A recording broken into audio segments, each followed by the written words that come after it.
nurse. Hello, nurse. Oh, brother and sister in Christ. What the fuck is this? Hello, bot. Goodbye, bot. Sorry, everyone.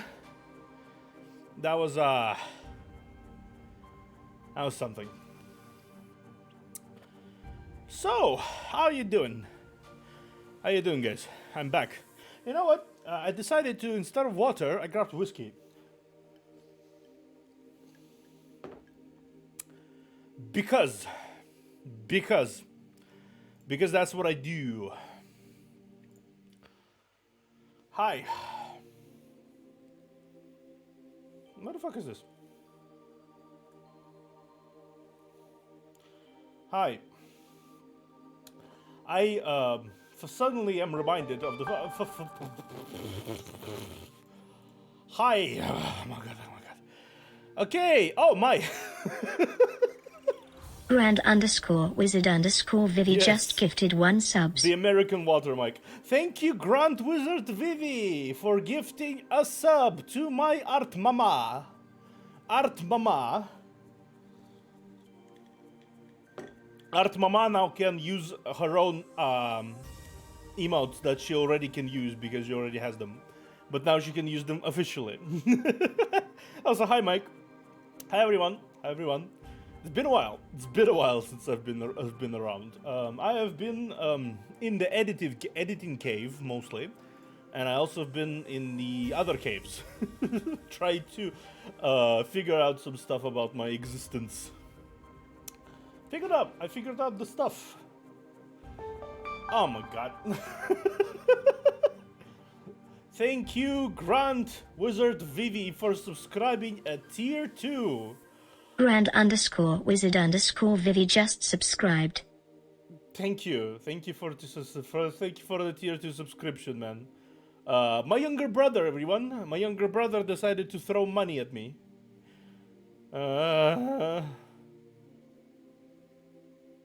Please help me. All Destiny streamers are reacting to the Strand trailer, and I've been dodging it like the plague till I can stream later. Honestly, you are free to hang out here because I do not do stream. I do not do Destiny content. Hence, I'm spoiler free. I'm spoiler free and I'm spoiler protected. Yes, I'm spoiler protected. Is the sound alright? It's been a while since I actually did any streaming, so my sound might be a little out of whack. Tell me, guys, is the sound alright? I think it should be alright. Yes, I know I keep twitching because I'm having a nervous breakdown, honestly. I'm afraid everyone will forgive me.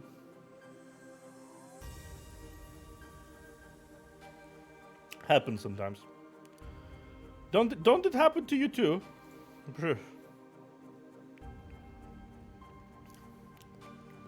Should be fine now. Should be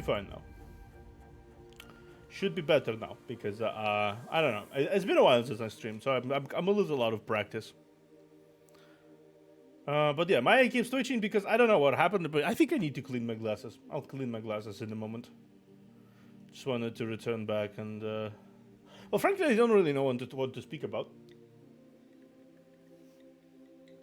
I just kind of started today because I was getting delayed. I was delaying myself for the last hour, doing like random shit over the last like an hour and a half because I was like, oh, yeah, what if I returned and everybody forgot about me? What if I returned and nobody really gives a shit about me anymore? And I'm like, okay, calm down, dude. And I'm like, yeah, I should chill. I don't think I streamed all that much myself since the end of my Donathon around 2 weeks ago. That was a wild thing, man. Hey, links. How you doing? Let me give you a smile.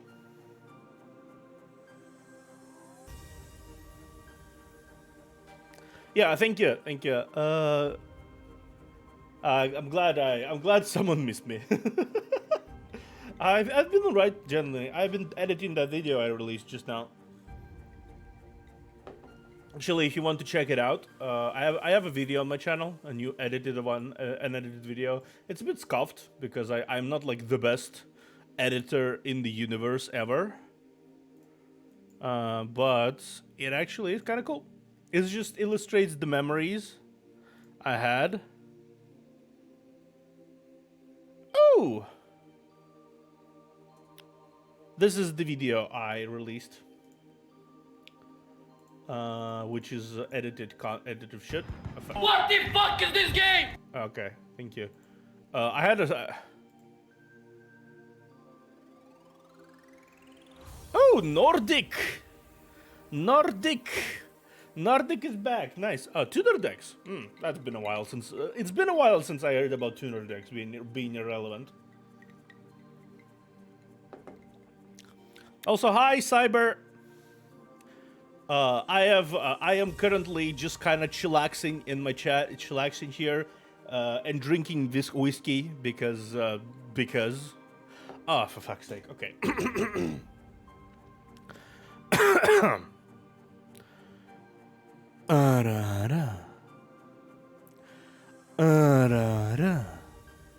Okay, thank you. I'm a little out of practice out of that, so I'll need to return to that. I'm out of practice with anything. You know, you only really notice how much you need to maintain your skills about with streaming. Only when you take like a big break, you return and you suddenly realize, what the fuck am I doing? Oh, it's fine, it's fine. You can drink in spirit. You can drink some spirit mead. Spirit mead is when you drink something non-alcoholic, but it's like but your mood matches the one where you need to what you would drink, so it feels like you're drinking something really alcoholic even though you're not. It's kind of a psychological thing. Happened to me several times. I was just you know that moment when you have like when you sit in front of the window, there's rain outside and you're drinking, I don't know, juice. Just fucking the bottle of juice. But it feels like you're chugging whiskey because of the entire ambiance. The entire ambiance of the situation effectively made it so that it seems like you are. I need to pop up chat. No, it's not. It's not. I feel like Vivi is going to mention spicy juice all the time, and I'm not going to clarify what the fuck that is. I am not. And no, normal juice. Absolutely normal juice, you down that. Yeah, okay. To be fair, being a little shit is your job. Okay, fair enough. You can proceed. You have the special little shit rights. What the fuck is this? Yeah, how you been, guys? I know I have been kind of like on and off for the past 2 weeks in general in terms of presence, and even before that I was kind of like iffy considering I was tired and sick and whatever the hell. How are you guys doing? I know I don't usually ask questions of my chat because it's like, it's sometimes sometimes you prefer just lurk and listen to me talk in the background, but like, I'm curious. I've Daddy hasn't been home around for a while. Daddy is curious. I cringe internally every time I say that word, even like ironically, like the way I portray it. I cringe every time I say it. It's Zaddy, yes. Zaddy. I don't even know what that means now. That finally came home with the milk and ciggies, yeah. Yeah, but I'm back with the milk and cigarettes. And I'm drinking whiskey.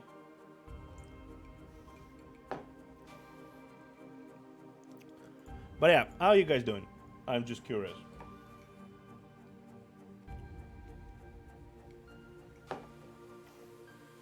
Even if I'm not your dad, I'm still curious how you doing. God fucking damn it. Sleepy. Well, sleep then. And just lay on your table in the middle of the road. Just lay down and sleep. Just forehead. Just sleep down. Sleep. Forehead.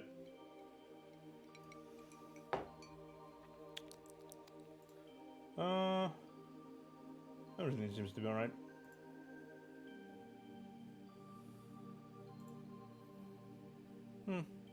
Oh well.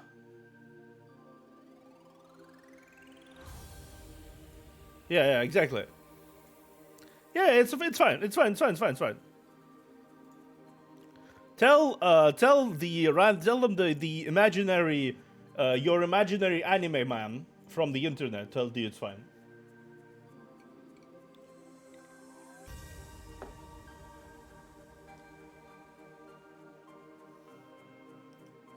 See, it's fine.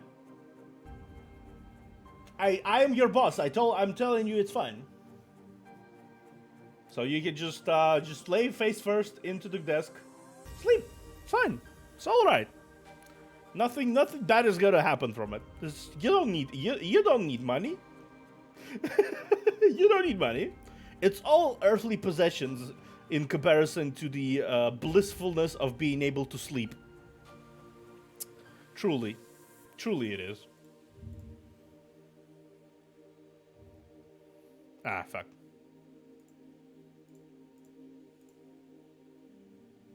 How much stream isn't stuttering, by the way? Seems to be a little stuttery for some reason. Mama begs to differ. She can beg all she wants. She can beg all she wants, really. That's not gonna change the truth.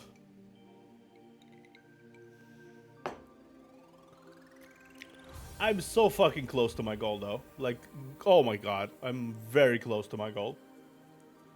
I don't know why, but I'm like super close to my goal right now. You know what? I'm just close this. Gonna store it later. And also close this too. Because Opera takes a lot of processing power for Big Thunk. Opera is Big Thunk. Daddy loves when mommy begs for him. What? Daddy loves when mommy begs. Yeah, exactly. Yeah, exactly, Cyber. Exactly. Exactly. Yeah, exactly.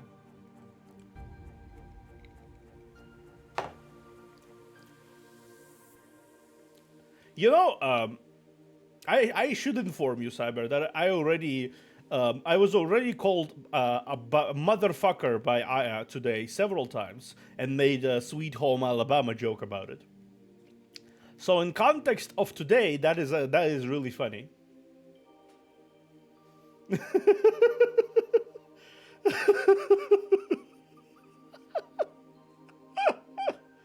Well, you are what you eat. I guess.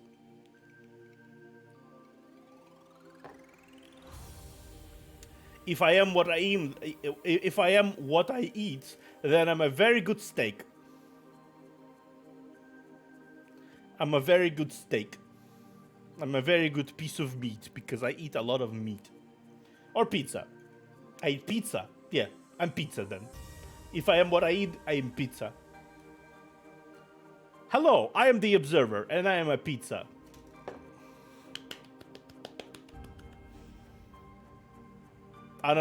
Pizza Anonymous again. Apparently, this whole thing has turned into Pizza Anonymous.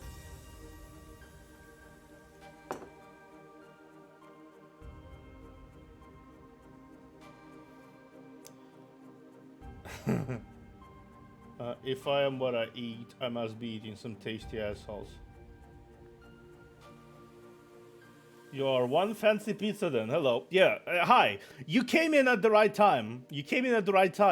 Cyber is talking about tasty assholes. I'm talking about pizza. Vivi is complaining about work. I'm drinking whiskey also.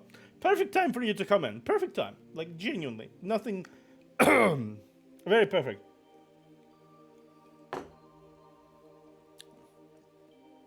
I think it's amazing that this is the time you decided to come in. How you doing? Osric, yes. But alas, not everything can be what we need or want in life. Because life is a motherfucker.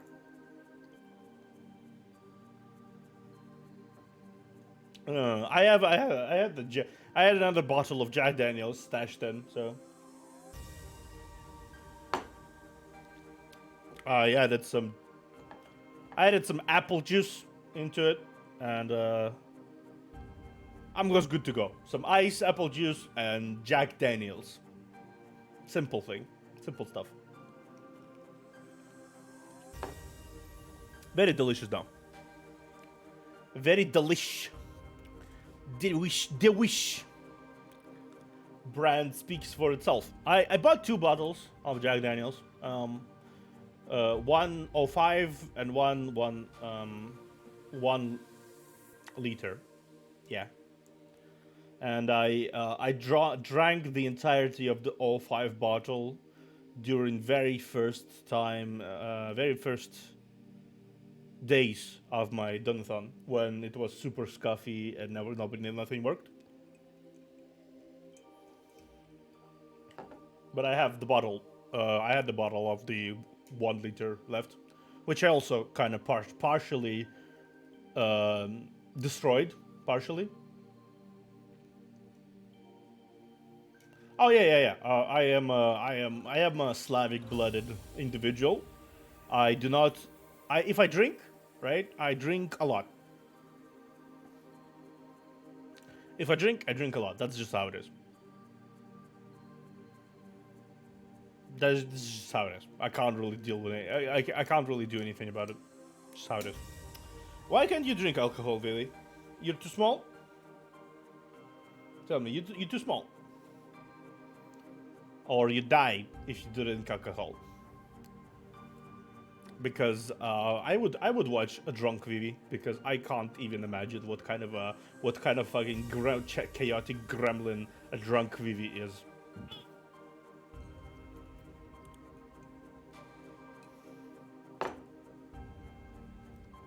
But yeah, I'm drinking the classic. Always the classics. I mean, there is nothing bad. There is nothing bad about classics. That's why they're called classics, after all. You know, I kind of decided to myself that I will prepare topics, and I will do stuff to return to streaming. I get hammered about 1/4 glass into wine. I will make sure to buy you a slightly alcoholic sweet drink, should we ever meet, and watch you unfold. Because I had some realized sadistic inclinations in myself recently, and I intend to fully embrace it. Not even for any nefarious purposes or anything. I just want to watch a smashed Vivi smash things.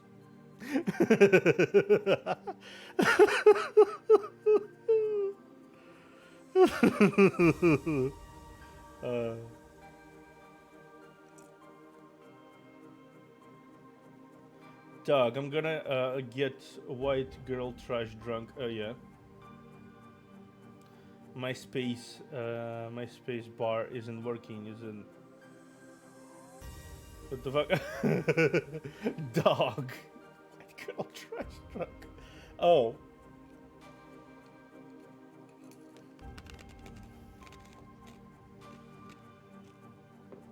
Man, I don't know where it came from, but I'm apparently slightly sadistic. I'm slightly sadistic. Like, very slightly sadistic. I don't know exactly where that personality trait came from.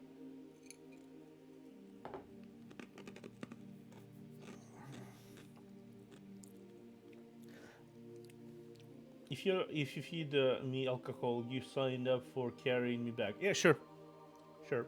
We can do that. We can do that. Yeah. I will sling you over the shoulder like a sack of potatoes, and we will go into the night.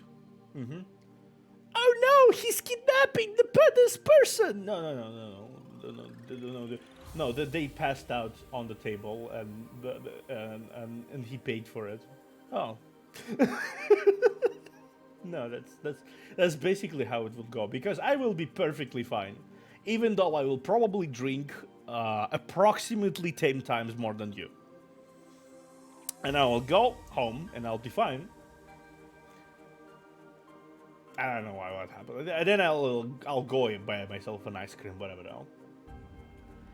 I drink as a person. I drink purely just in company, right, of other people.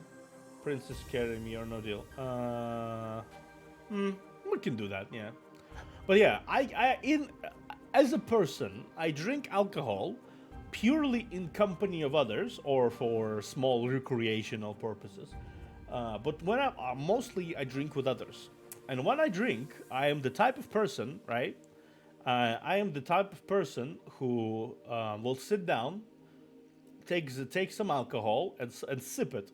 I will sip it, right? And I will continue sipping it. And I will continue sipping it when everyone is on the table, passed out, because I don't get affected by alcohol nearly as much as any other person. I drank, and I'm not joking, a barrel before I actually went drunk. A barrel. Lukuki, yeah, Lukuki.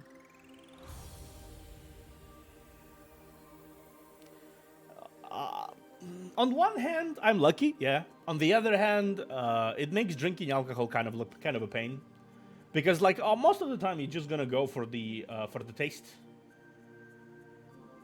Paces will just be built different, I guess. Yeah, exactly. I am in the built different category. I can drink. I can just chug half a barrel and be like and be fine after a while, right? I'd never actually passed out as I drank. I blacked out, like my memory cut off. I guess I'd say 2 times in my life, my memory cut off, and then I was told that actually completely confidently, completely relaxed, went to get coffee, like asked for coffee, drink coffee. I drank coffee and I did like all the stuff. And I was like talking all refined and all absolutely, how do you call it, controlled, right? Even though I was blackout, even though I don't have any memories of that, I was all refined and controlled. Then I drank my coffee, calmly stood up, and went to sleep. That's basically the extent of me being blackout drunk. I am not the fun blackout drunk. I am the is he blackout drunk or is he pretending to be blackout kind of type, right? Because you can't never tell. Well, actually, you can tell. I speak better when I'm blackout drunk than when I'm sober. I speak better. More focused, more diplomatic, actually. I turn into a different person when I'm blackout drunk. This person has been unleashed exactly 2 times, and people told me like, "What the fuck, man? This is just what? Is this you? Or it's not you? Probably, I don't know. Probably me."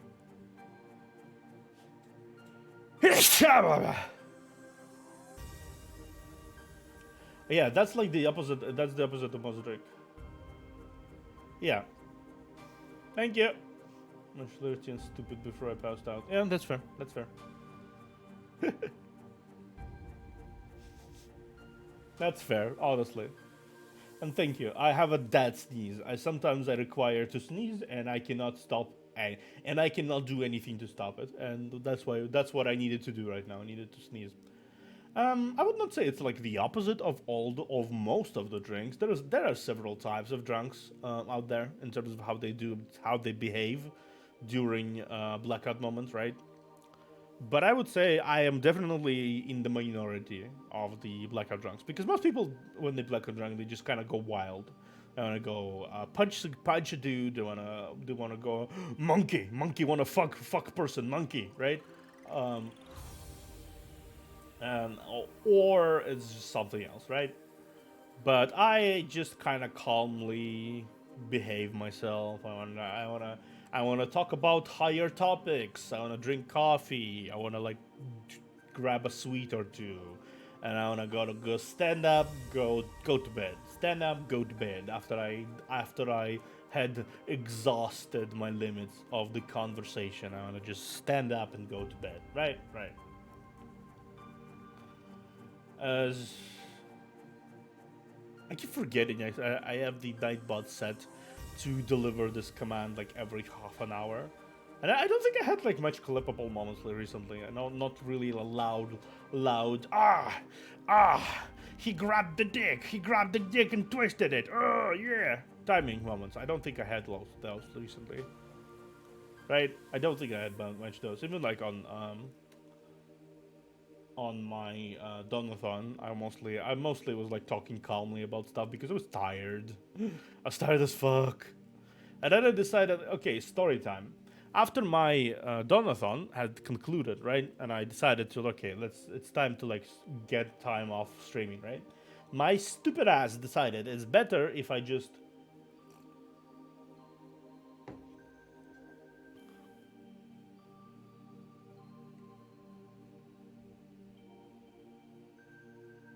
and like after that, after finishing my donathon, I decided it would be a perfectly sane idea to just edit for like 13 hours, right? And I finished editing for 13 hours, and I went and I got more sleep, right?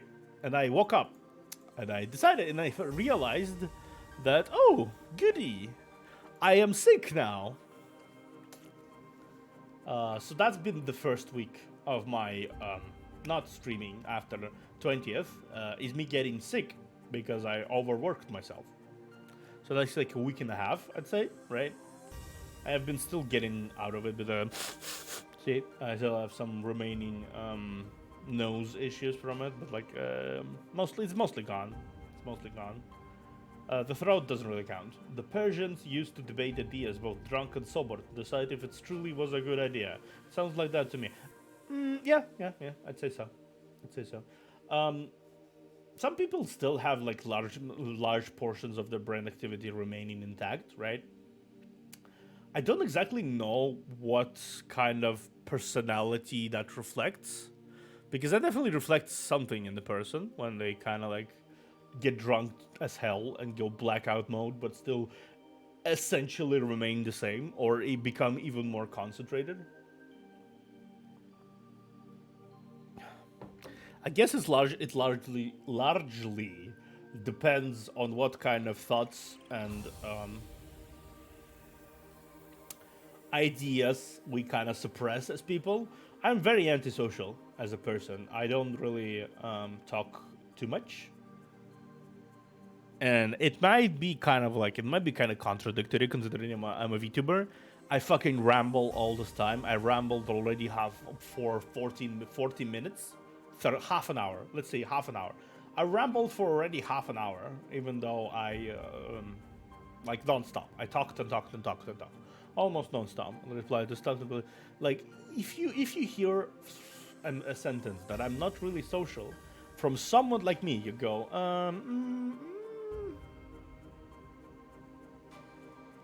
yeah, it's like if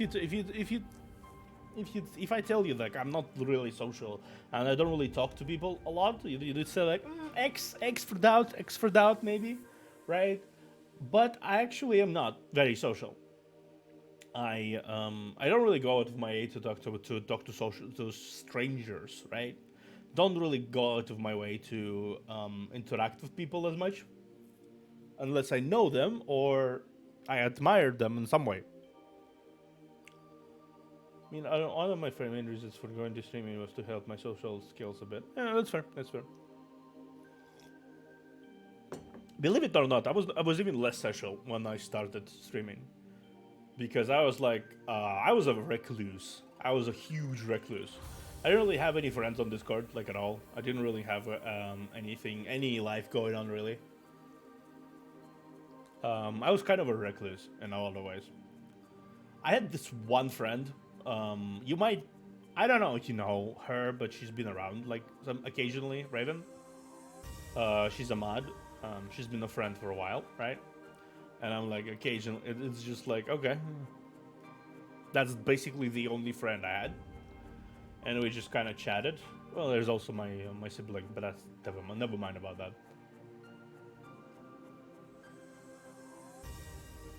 That's fair. That's fair. Yeah, same. It's just the main difference is that I didn't really go to work. I didn't really get out of home at all, really. I had some stuff going on, like genuinely, last year, but outside of that stuff, it was mostly just me, kind of like being like, oh, whatever. I'm just existing here, whatever. Until I started streaming, and then I was like, okay, suddenly I have like this person likes me, this person wants to hang out there, this person wants to hang out there, and what the fuck do I have? I suddenly have no. I know. I work. I just work from home. That's the thing. I work from home, so I don't need to get out of house. That's the thing. I don't need to get out of house to work. A very fortunate position I'm in. A very fortunate position because many people would prefer to be naked at home instead of going to office. That is just how it is.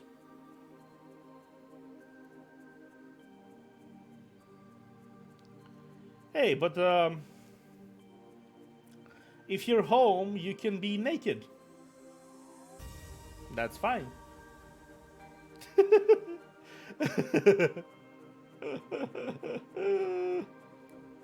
But yeah, what was I speaking about? Yeah, right. So I was like very reclusive and very antisocial.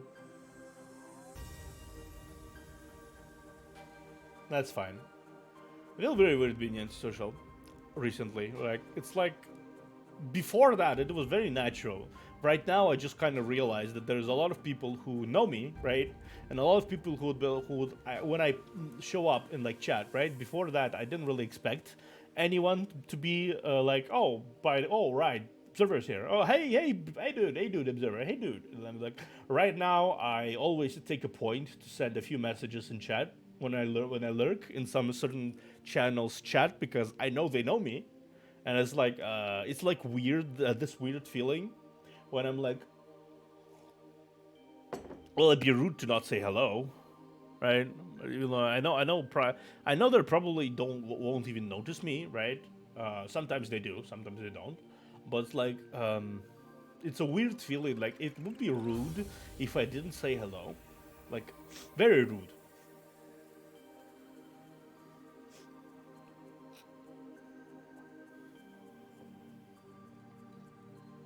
And I'm not in the business of being rude at all, right? Speaking of complete nakedness, it's not that you feel very weird being completely naked. That is the problem. Is that you can be. You can be. You don't have to be, but you can be. Like, I'm not naked at all myself. I'm just like kind of sitting here. I'm sitting here, shorts, a t-shirt, whatever now. But I know a person, and I'm not gonna point fingers, and I'm not gonna point fingers. But I know people who stream if they don't need to go on camera for like cosplay and shit. They just tits out, just tits out, because they don't. Nobody really sees them streaming, right? Nobody sees them during the stream, and there's not really a big chance that the camera turns on and suddenly they flash the entire stream. That's not gonna happen, right? It's just.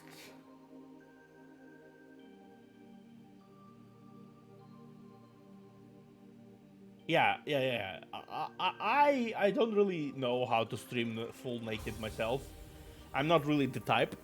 like, oh, bro. By the way, I have my dick out, flopping out right now. No, I won't really do that. I won't really sit there like, oh, by the way, guys, my dick is on my enormous schlong is on the table right now. Listen to it, boom. And no, I'm not gonna do that.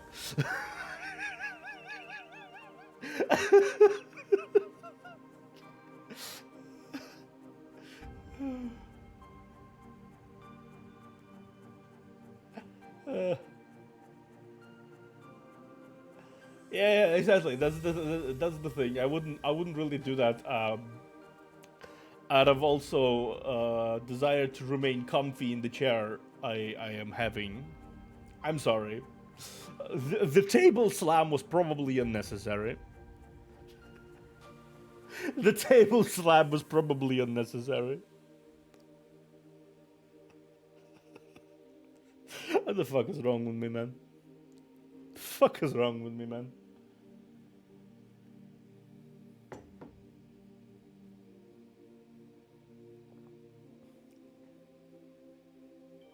If she got it flaunted, yeah, exactly. My monster, I got my monster schlong. Don't worry, my monster schlong. It needs rest on the table, so it's always on the table. Actually, secretly, you didn't know that, but it's always on the table. Specifically on that, I don't even like sit down. Actually, for real, I don't even sit down. I actually am standing. Yeah, I'm actually standing.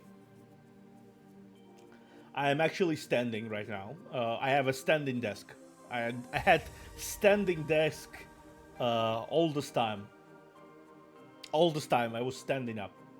I was not sitting up. I was standing up. Standing up. I have a standing desk, and I have a schlong on my table right now. My me big enormous schlong. It's on the table, right? It's right beside my. It's right beside my. Uh, it's right beside my streaming deck. It's like my dick and my deck right beside each other.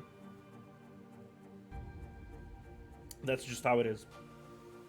So when you have my table set up, you have my cables, you have my camera, you have my laptop, you have my big monitor, you have my drawing tablet, my various pictures, whatever the hell, and then you have my schlong. So it fits neatly into the tapestry that is my table outline. Everything is in its place, right? And there's a crack on the table, going alongside where I slam my schlong every time I start streaming. Yes, yes. Why am I talking about this? Why am I so easy to pull into this fucking shit? Like, what is this? Like, I know you joked around, and I know I joked around, and you joked a little bit.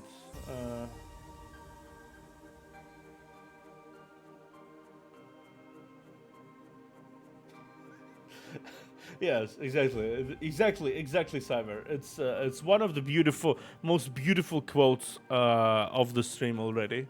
It's been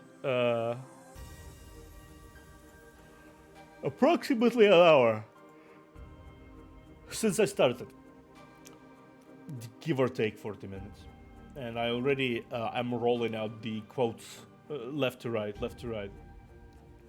I can't help it, man. As much as my schlong is big, my ego and my humor levels are also very big, and I'm very funny and very good and very amazing. That's the sound of me patting my own shoulder right now. That's the sound of me patting my own back. I'm a very good person. Yeah, I'm creative and amazing. Ow.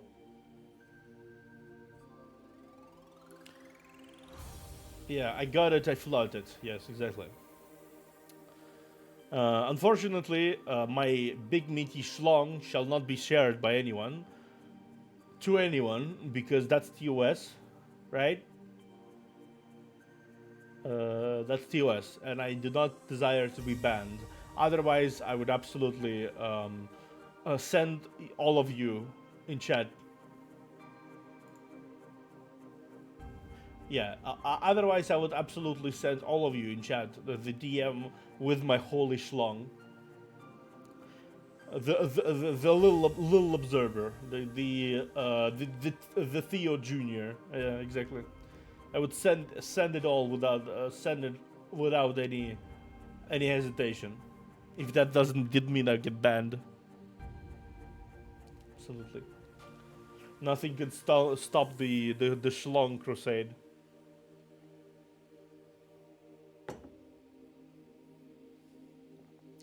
How long? Is anyone getting banged? It's me. Yeah.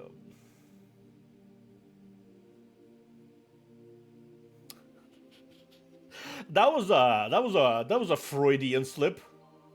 That was a Freudian slip and a half. If anyone is getting banged, my brain decided to mention. That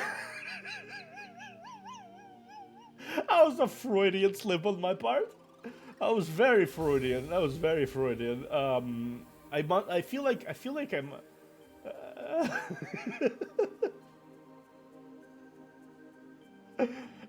In context of our conversation, I am implied to sing "Sweet Home Alabama,"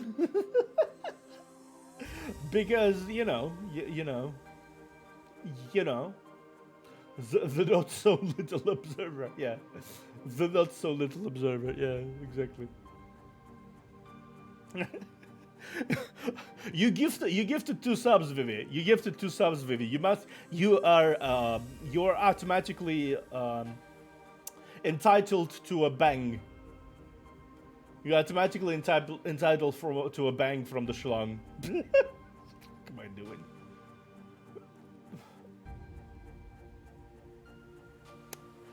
I feel like I am more susceptible to going with a weird bit right now, because I don't really know. My orchestra finna ask me when I'm crying and laughing. You just tell me it's all because of the schlong. It's all because of observers. Big fucking schlong. Observers' big schlong is making you cry and laugh.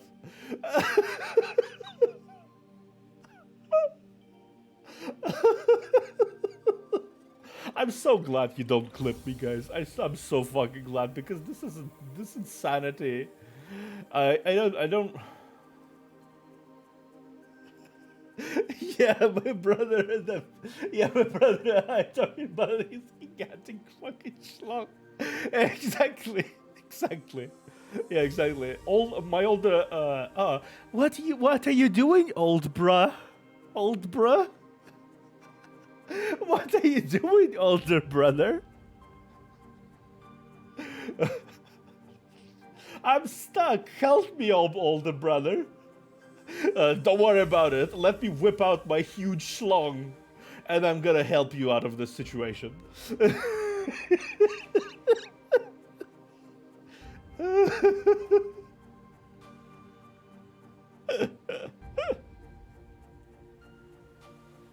Yeah, man, I feel like this is now going to be my lore, and someone of this chat, year later after that, is still going to still mention the big fucking schlong.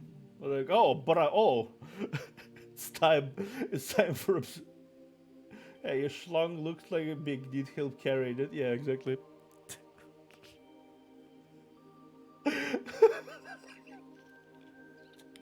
Considering our height difference, I can imagine the fucking arrangement. The Aphrodite from let me show you. I must show you. Even if I get demonetized, I don't give a shit. I must show you this. Aphrodite.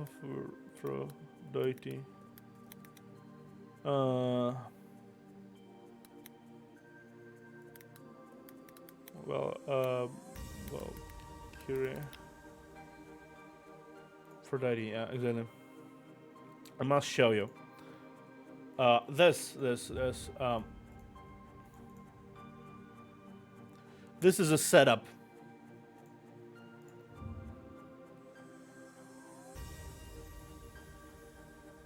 I feel like I need to do this on manga because the anime Aphrodite is extremely nerfed. Extremely nerfed. So I need to do this. I must commit to the bit. So give me a moment. Like this, but like with the schlong.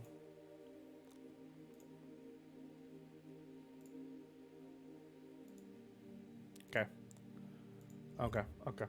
Give me a moment. I need to show you this. I need to show you this.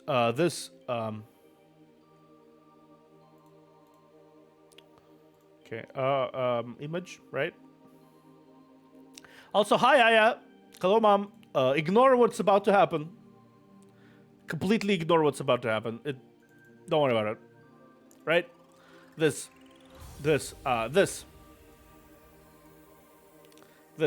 arrangement, but the boobs, right? The boobs, right? But instead of the boobs being held, it's the schlong. It's just like why have a bra when you have a weird bald servant? So like why have a bra when you have like a very short person? Why have pants when you have this very short person?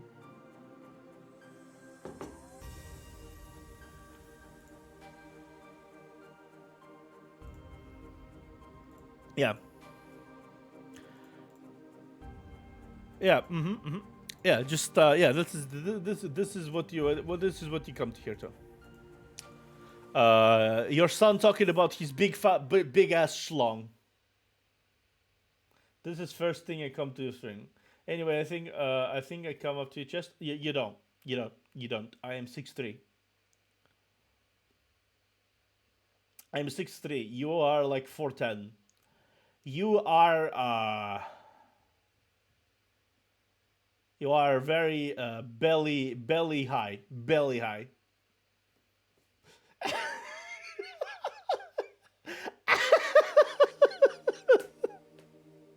I have spent no joke the last half an hour well then you can just you can just talk to the booba then, Vivi. You can just talk to the booba. It's fine. But yeah, last 20 minutes have been spent in a perpetual discussion of me and my big schlong, and I had given up. I had given up the last remaining vestiges of my sanity, right? Yeah, professional schlong owner. Yes, I'm a professional schlong owner. Yes, exactly. That's what I am. You didn't know that, but you know that now.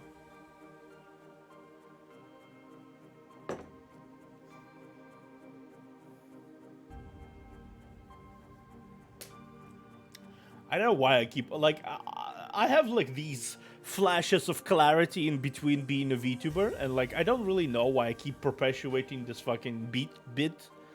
Yeah. You're still very.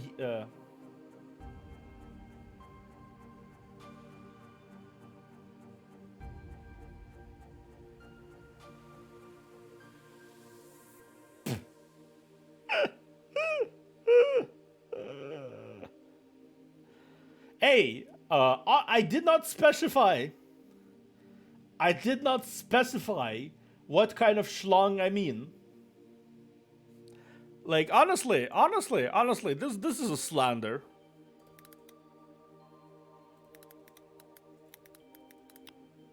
This is slander. This is very schlong, very schlong slander.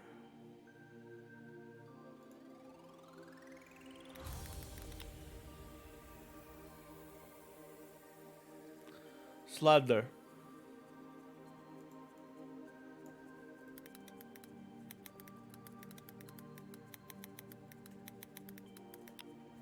Give me a moment.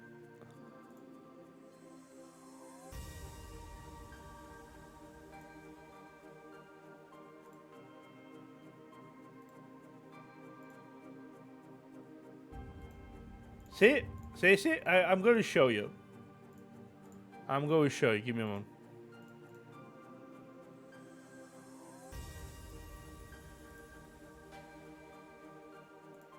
Totally. I'm going to show you all. I didn't download. Give me a moment. Ah, fuck. Fuck.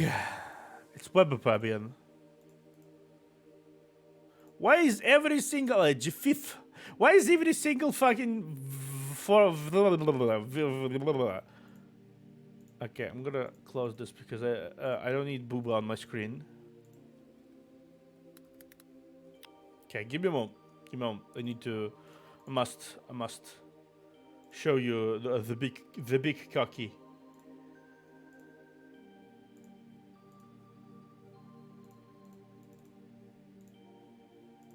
This, right? This. See?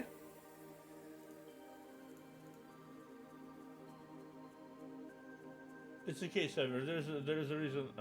You just got called out by mom. He told me to carry his schlong.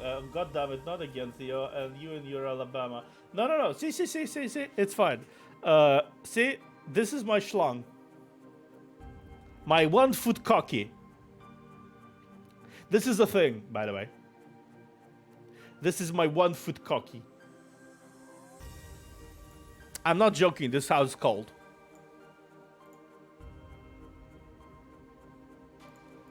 I'm not joking. This is how it's called. This is 1 foot cocky.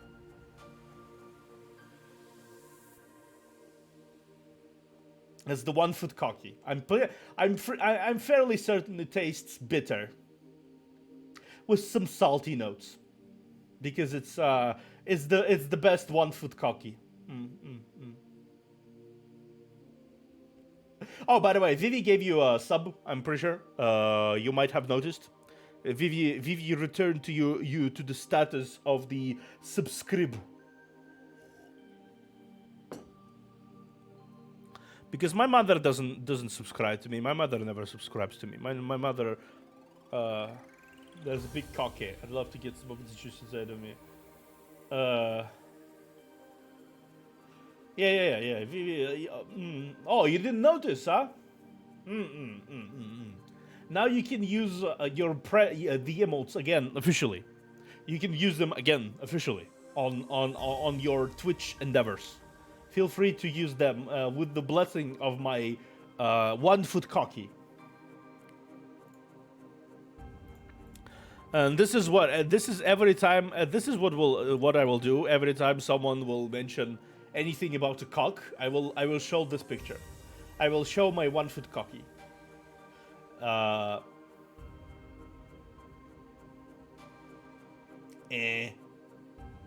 Damn. No subs. Twitch is bitch. Bitch Twitch. Bitch Twitch. Twitch bitch. Bitchy Twitchy. Twitchy bitchy. Maybe there is a big problem with Twitch in general, because Twitch has been a functioning website for the last 2 months. It was especially often seen. What?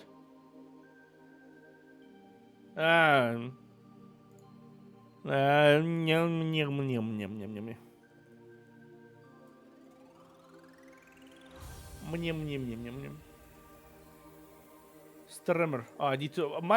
You know the funny fact? My Mixed Up decided to update exactly the moment you send the bonk. So give me a moment. I'm gonna bonk myself in a second to compensate.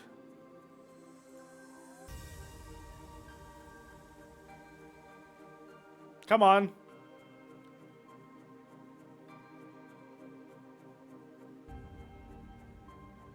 Yes. Like how we are compensating. Yeah. We are compensating. We definitely are professional streamers. We definitely know what we're doing. Absolutely. Right. We know what we're doing. We absolutely are completely aware and in tune of what we are doing because it's just how it is. It is what it is. Like we absolutely are fully in tune with every single Twitch channel. Yeah, there you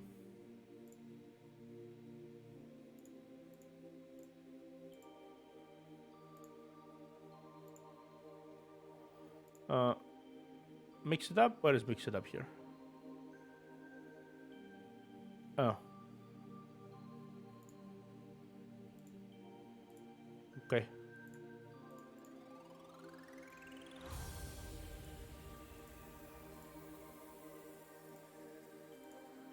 Sweet Alabama. I don't know why mix it up. To whatever. Let me check something. Gotta check something. Okay, it should work. It should work. Filters. Effect filters. Chroma key.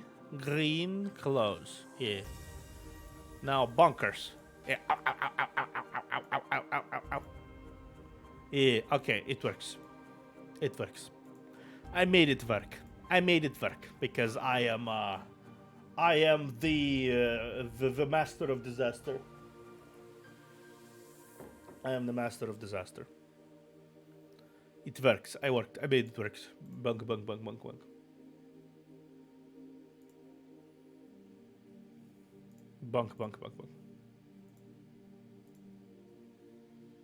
Ow. I am the master of disaster. It just works. Yeah, it just works. It just works. Speaking of working, my nose certainly refuses to.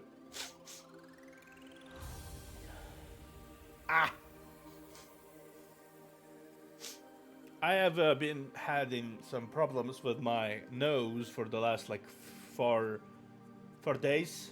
Well, not last 4 days. I'd say last 2 weeks, considering I was sick.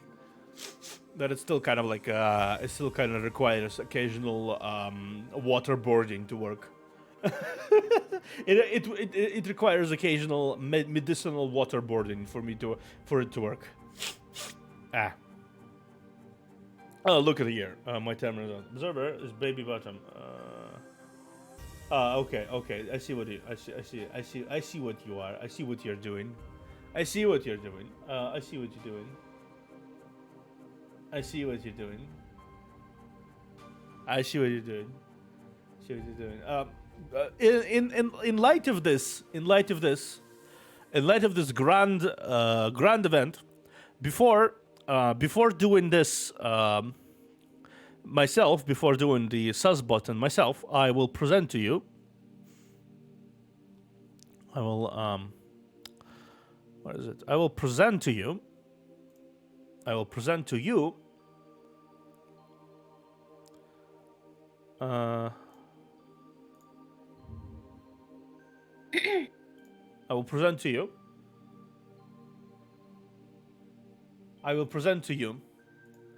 the speech by Aya Usagievna.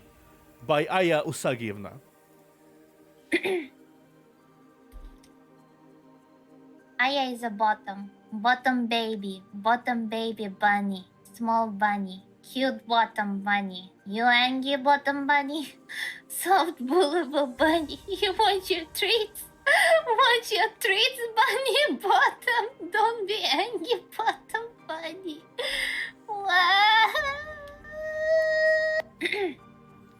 Okay.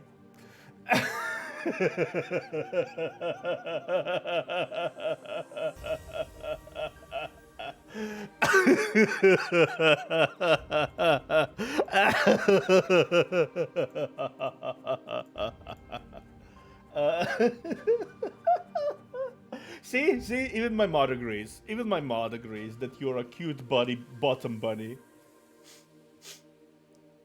I was made to read it. Yeah, exactly. You can cope all you want, you bottom bunny. I will read what you want from me. I will read from. But if you wanted it yourself. You wanted it yourself. Okay, I need to also. No, is that that's fine. That's fine. That's fine. That's fine. I feel like you threw the gauntlet, and I decided to burn your face off. But okay.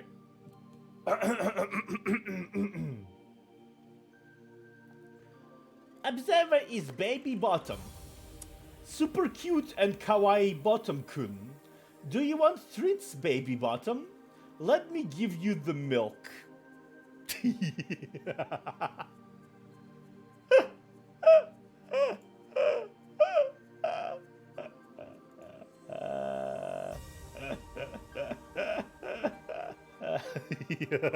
I take it. I take it. I take it. Honestly, I take it. I take it. I take it. You know, the last 30 seconds includes you. The last 30 seconds includes you calling Aya bottom. I'm just laying it out there. So now, you not only you have a clip of calling yourself a bottom on your channel, you have a clip of you doing the same thing on my channel too.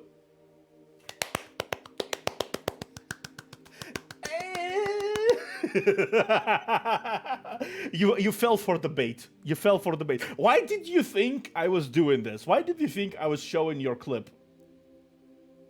Okay. Well, even if it doesn't, I will make that a clip later. But like, maybe I slightly timed it a little wrong. But you know, that's fine. Actually, what the fuck? Oh, thank you, Headpad. I feel like you threw the gauntlet, and I decided to burn your face off. But okay. Okay. That's fair. I'm gonna call this clip.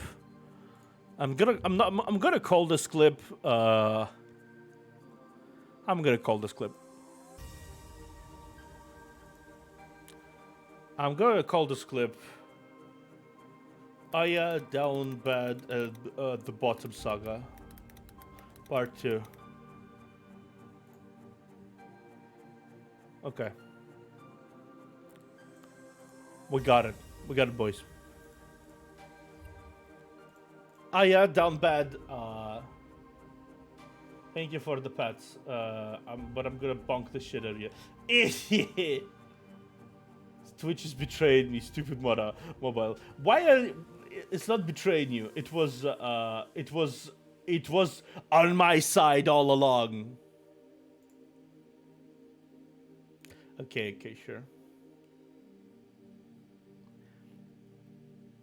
Ow, ow, ow, ow, ow, ow, ow, ow, ow.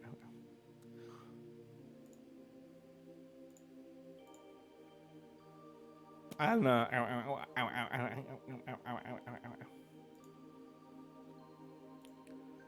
Ow, ow, ow, ow, ow, ow, ow, ow, ow, ow, ow, ow. Okay. See, that's it. That's it. Okay, cool. Thank you for your participation. Participation. And on that note, pleasant note, I'm gonna go and read the book. I'm gonna go read the book because I need my glasses here.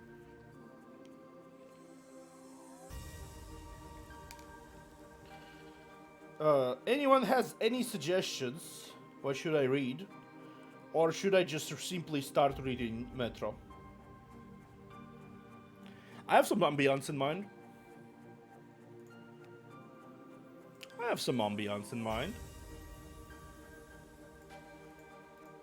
Yeah, I'm just gonna read Metro. Let me grab you some ambience.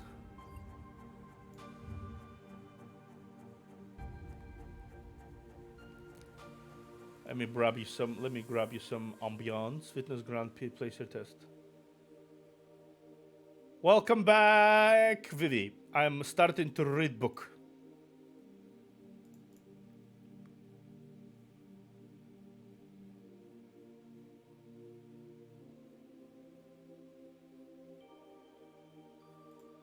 Nice. Okay. Let me see. Campfire.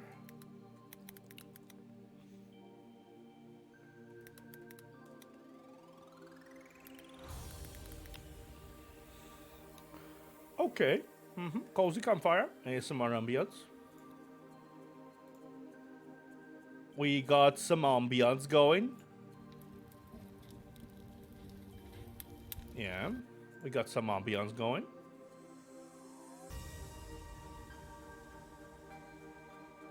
Welcome back, Vivi. I told you already. Okay. We got some ambience going. Let's see. I could just have it disappear at this point.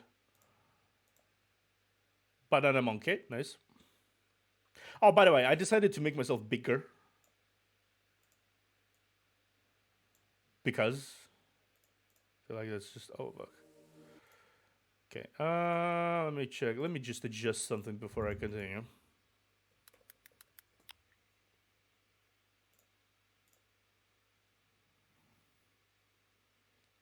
I need to adjust the overlay for my subscribers and followers. Okay, let's just this. Yes. Okay, maybe a little to the side. Yeah. Just a little down. Yeah. Okay, good. We're good. We're good, shit.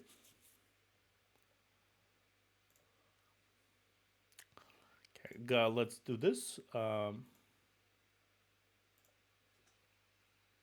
Apologies for my freaking out a little bit, but yeah, I feel like that's a necessary thing. Let me change the screen thing here. Let's read the Metro.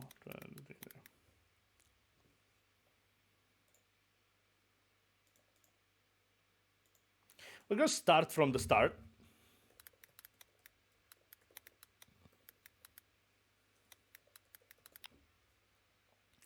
Because I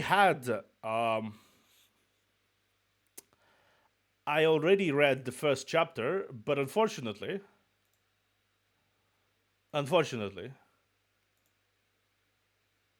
my entire VOD was fucking gone, deleted from the memories of the Earth. So unfortunately, that's not something I'll be able to handle. I accidentally deleted my VOD myself. Actually, that's been not a good memory.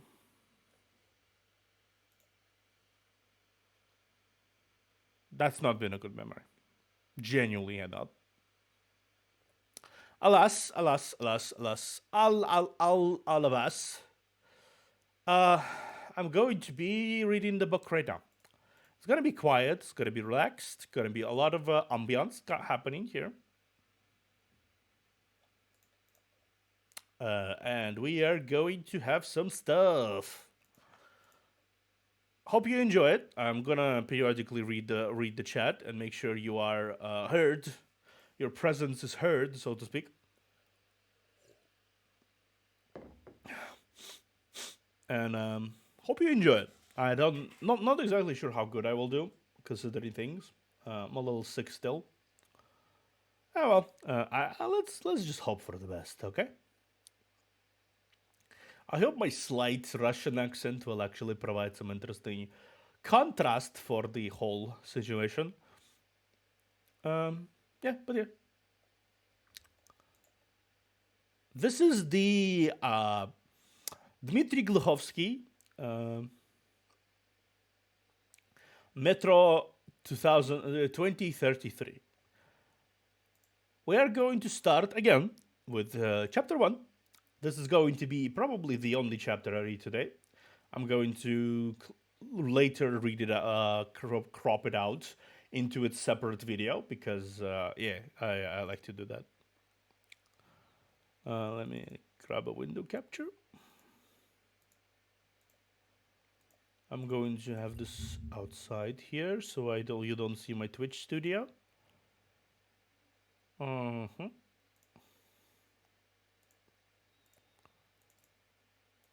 Metro, yeah.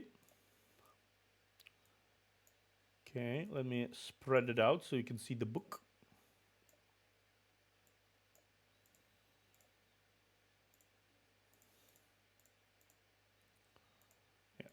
See the book. Yeah. Okay, should be fine. Should be fine. The book itself is pretty good. Let me drop the. Oh, actually, that's cool. Okay, awesome. There's no baggy. Bjam is here, so I can just easily fill it out of my. Tell me before I start. Is the sound all right? Is the sound all right?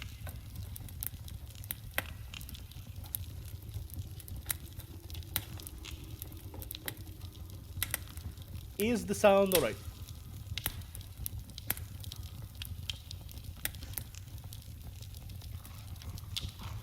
Going to hope it's all right. Cool, awesome. This is the ambiance I found on the internet for Metro 2033. Is it too loud? Hope it's not too loud. Is it too loud? I hope it's not too loud. Like, do you hear me properly over the sound of the ambience? I think I can lower it a little bit. Yeah, I can lower it a little bit and then add a little bit of sound here. Okay. Good at that. Okay, lower it a little bit more. Just a little bit. Yeah. Let's do it like this.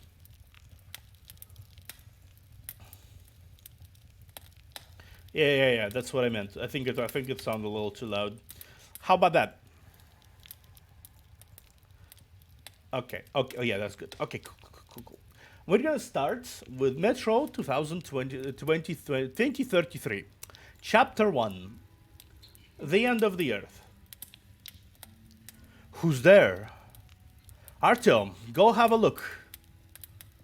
Artyom rose reluctantly from his seat by the fire, and shifting the machine gun from the back to his chest, headed towards the darkness.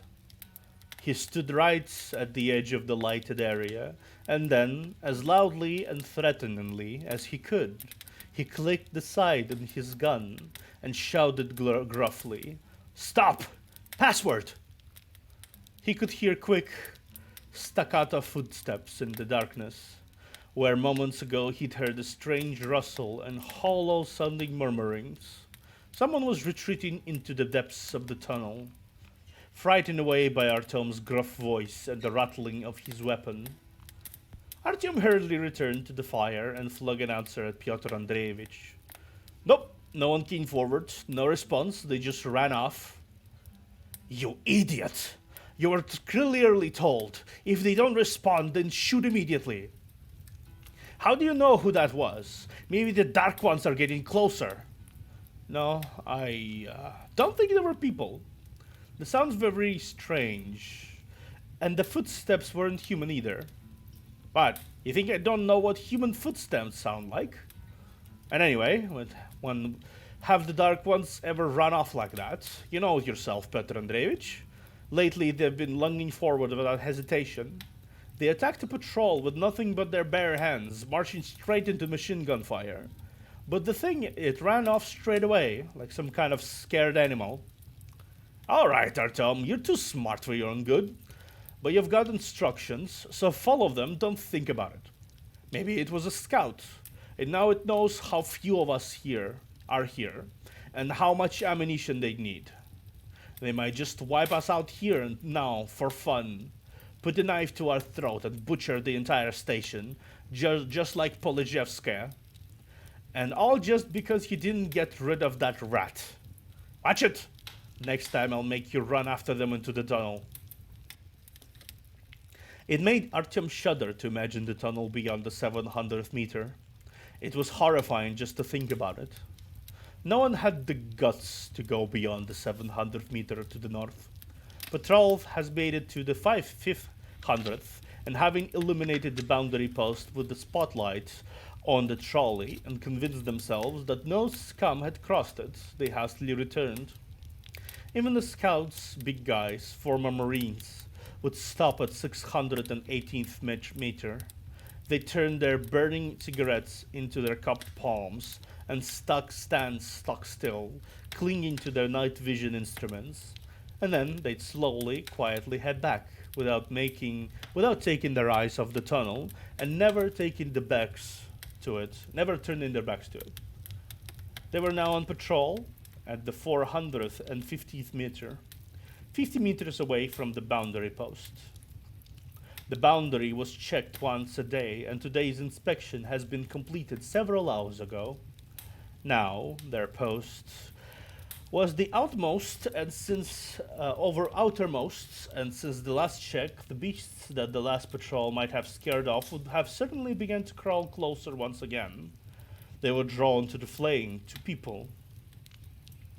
Artyom settled back down into his seat and asked, "So what actually happened at Polozhevskaya?" Although he already knew this blood-curdling story from the traders at the station, he had an urge to hear it again. Like a child who feels an irresistible urge to hear scary stories about headless mutants and dark ones who kidnap your children. At Polozhevskaya? What, you didn't hear about it? It was a strange story. Strange and frightening. First, their scouts began disappearing. Went off into the tunnels and didn't come back. Granted, their scouts are completely green, nothing like ours, but then again, their station's smaller, a lot less people live there. Well, used to live there. So anyway, their scouts start disappearing. One detachment leaves and vanishes. At first, they thought something was holding them up. And the tunnel twists and turns just like it does here. Artyom felt ill at ease when he heard those words. And neither the patrols nor those at the station could see anything, no matter how much light they threw at it. No one appeared. For half an hour, then for an hour, then two. They wondered where the scouts could have gone. They were only going 1 kilometer in. They weren't allowed to go any further, and anyway, they weren't total idiots. Long story short, they couldn't wait to find out. They sent reinforcements who searched and searched and shouted. But it was all in vain. The patrol was gone. The scouts has vanished. And it wasn't just It wasn't just that no one had seen what had happened to them. The worst part was that they hadn't heard a sound. Not a sound. There was no trace of them whatsoever. Artyom was already beginning to regret what he had asked Pyotr Andreevich to recount the story of Polozhevskaya. Pyotr Andreevich was either better informed or was embellishing the story somewhat.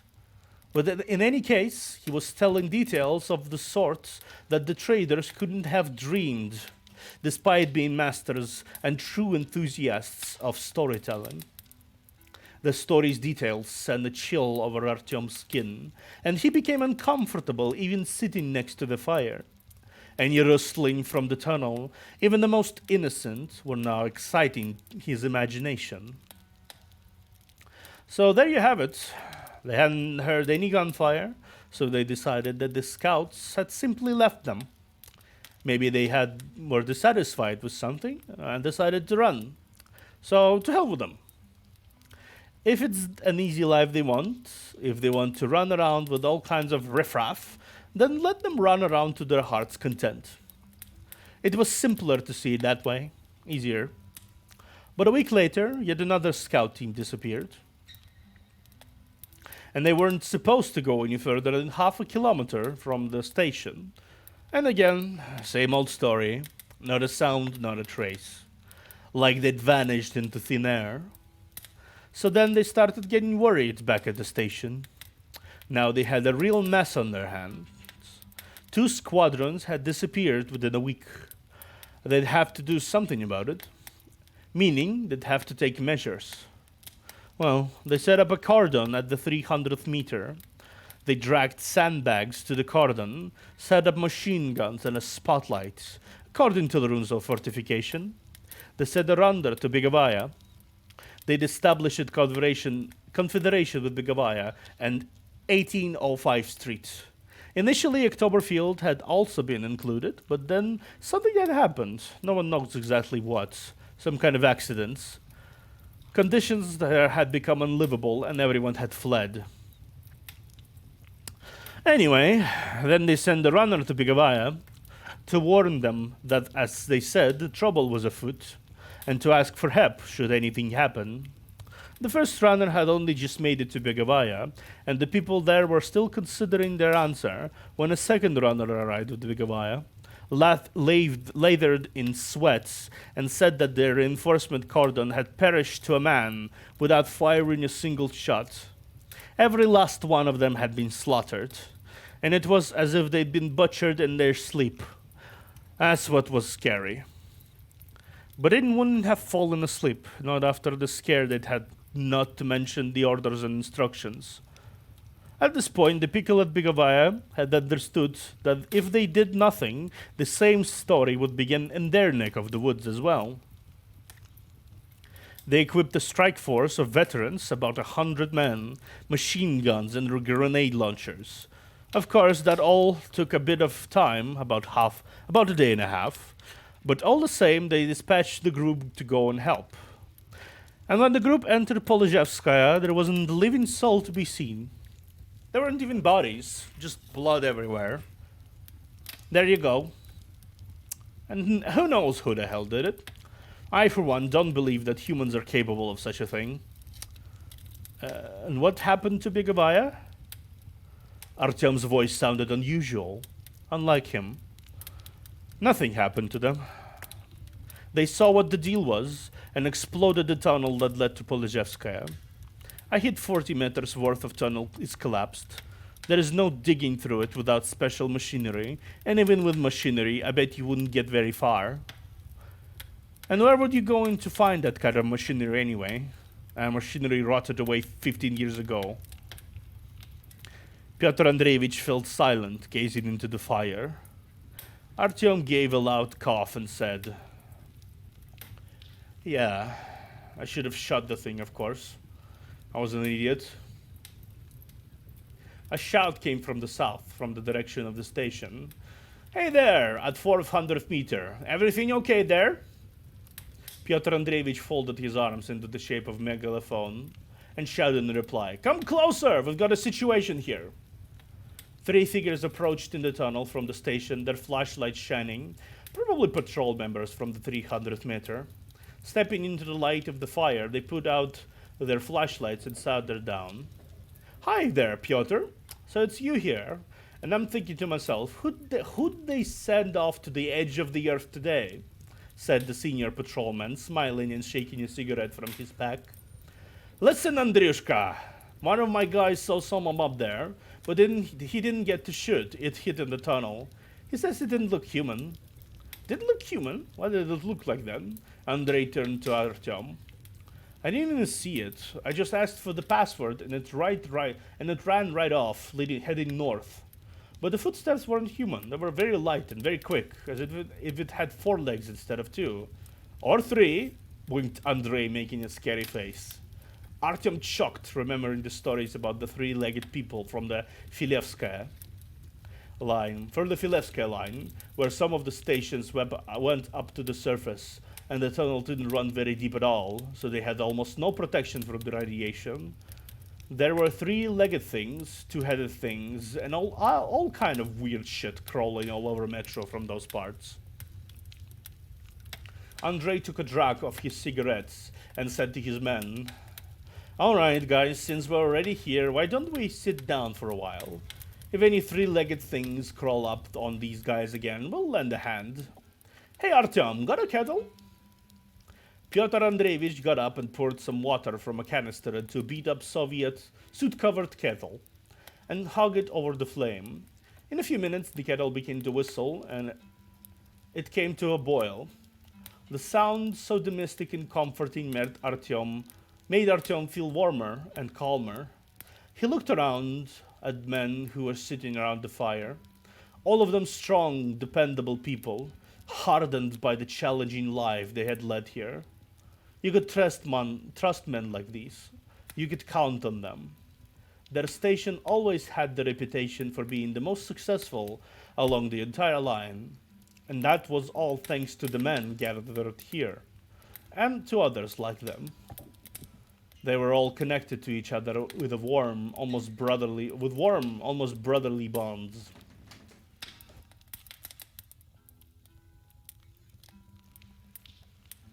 Artyom was just over 20 years old and had come into the world when life was still up there on the surface. He wasn't as thin, as pale as the others who had been born in Metro, who wouldn't dare go up the surface for fear of radiation and the searing rays of the sun, which are so ruinous for underground dwellers. True, even Artyom, as far as he could remember, had been on the surface only once, and then it was only for a moment. The background radiation there had been so bad that anyone who got a bit too curious would be completely fried within a couple of hours, before he'd even managed to enjoy a good stroll and see his feel of the bizarre world that lay on the surface. He didn't remember his father at all. His mother had been with him until he was 5 years old. They lived in Timirazhevskaya.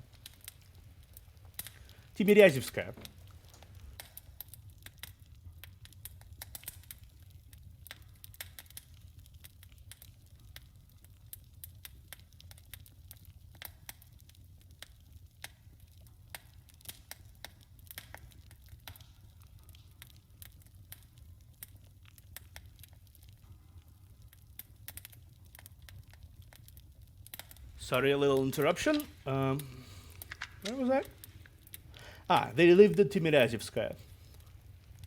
Things had been good, and life had gone smoothly and peacefully, until Timirazhevskaya fell victim to a rat infestation. One day, huge grey wet rats poured from one of the tunnels on the dark side of the station without any warning. It was a tunnel that plunged off to the side, a disregarded branch of the primary northern leg, which descended to great depths, only to become lost in the complex networks of hundreds of corridors, freezing, stinking labyrinths of horror. The tunnel stretched into the kingdom of rats, where even the most hopeless adventurer wouldn't dare to go. Even a wanderer who was lost, couldn't find his way using underground maps and paths, would stop at this threshold. Sensing instinctively the black and sinister danger emerging from it, it would have rushed away from the gaping crevasse of the entrance, as though from the gates of the plague-infested city. To be fair, rats are often associated with plague, so...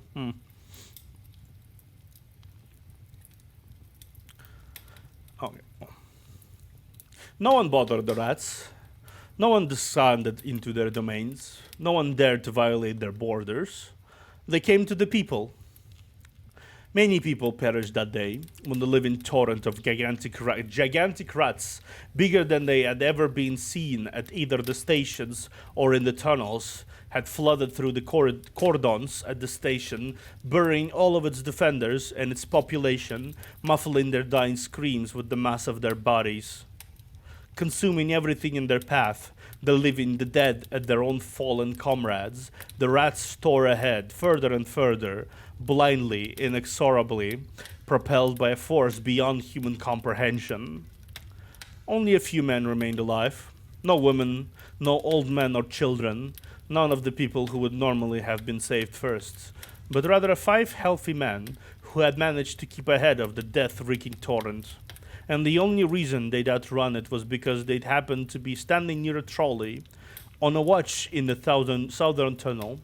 Hearing the shouts from the station, one of them sprinted to see what had happened. Timirazhevskaya was already perishing when he caught sight of it, as he entered the station. And the station's entrance, he understood what had happened from the first rivulets of rats seeping onto the platform, and he was about to turn back, knowing that he couldn't possibly help those who were defending the station, when suddenly his hands was seized from behind. He turned around, and a woman, her face contorted with horror, pulling insistently at his sleeve, shouted in an effort to overcome the many-voiced choir of despair, "Save him, soldier! Have mercy!"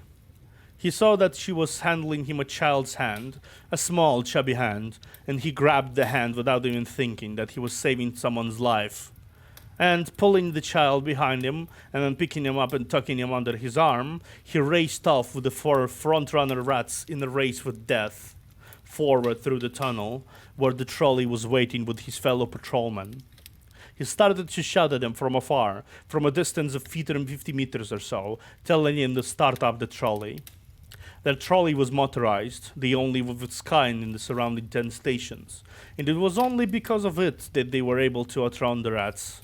The patrolman raced forward and flew through the abandoned station of Dimitrovskaya at full speed, where a few hermits had sought shelter, just managing to shout to them, "Run, rats!" without realizing that there was no chance of the hermits saving themselves. As they approached the cordons of Savelovskaya, with whom, thank God, they had peaceful arrangements, they slowed down so they wouldn't get fired at. They would have been taken for raiders at such high speed, and they shouted at the top of their lungs to the guards, "Rats! The rats are coming!"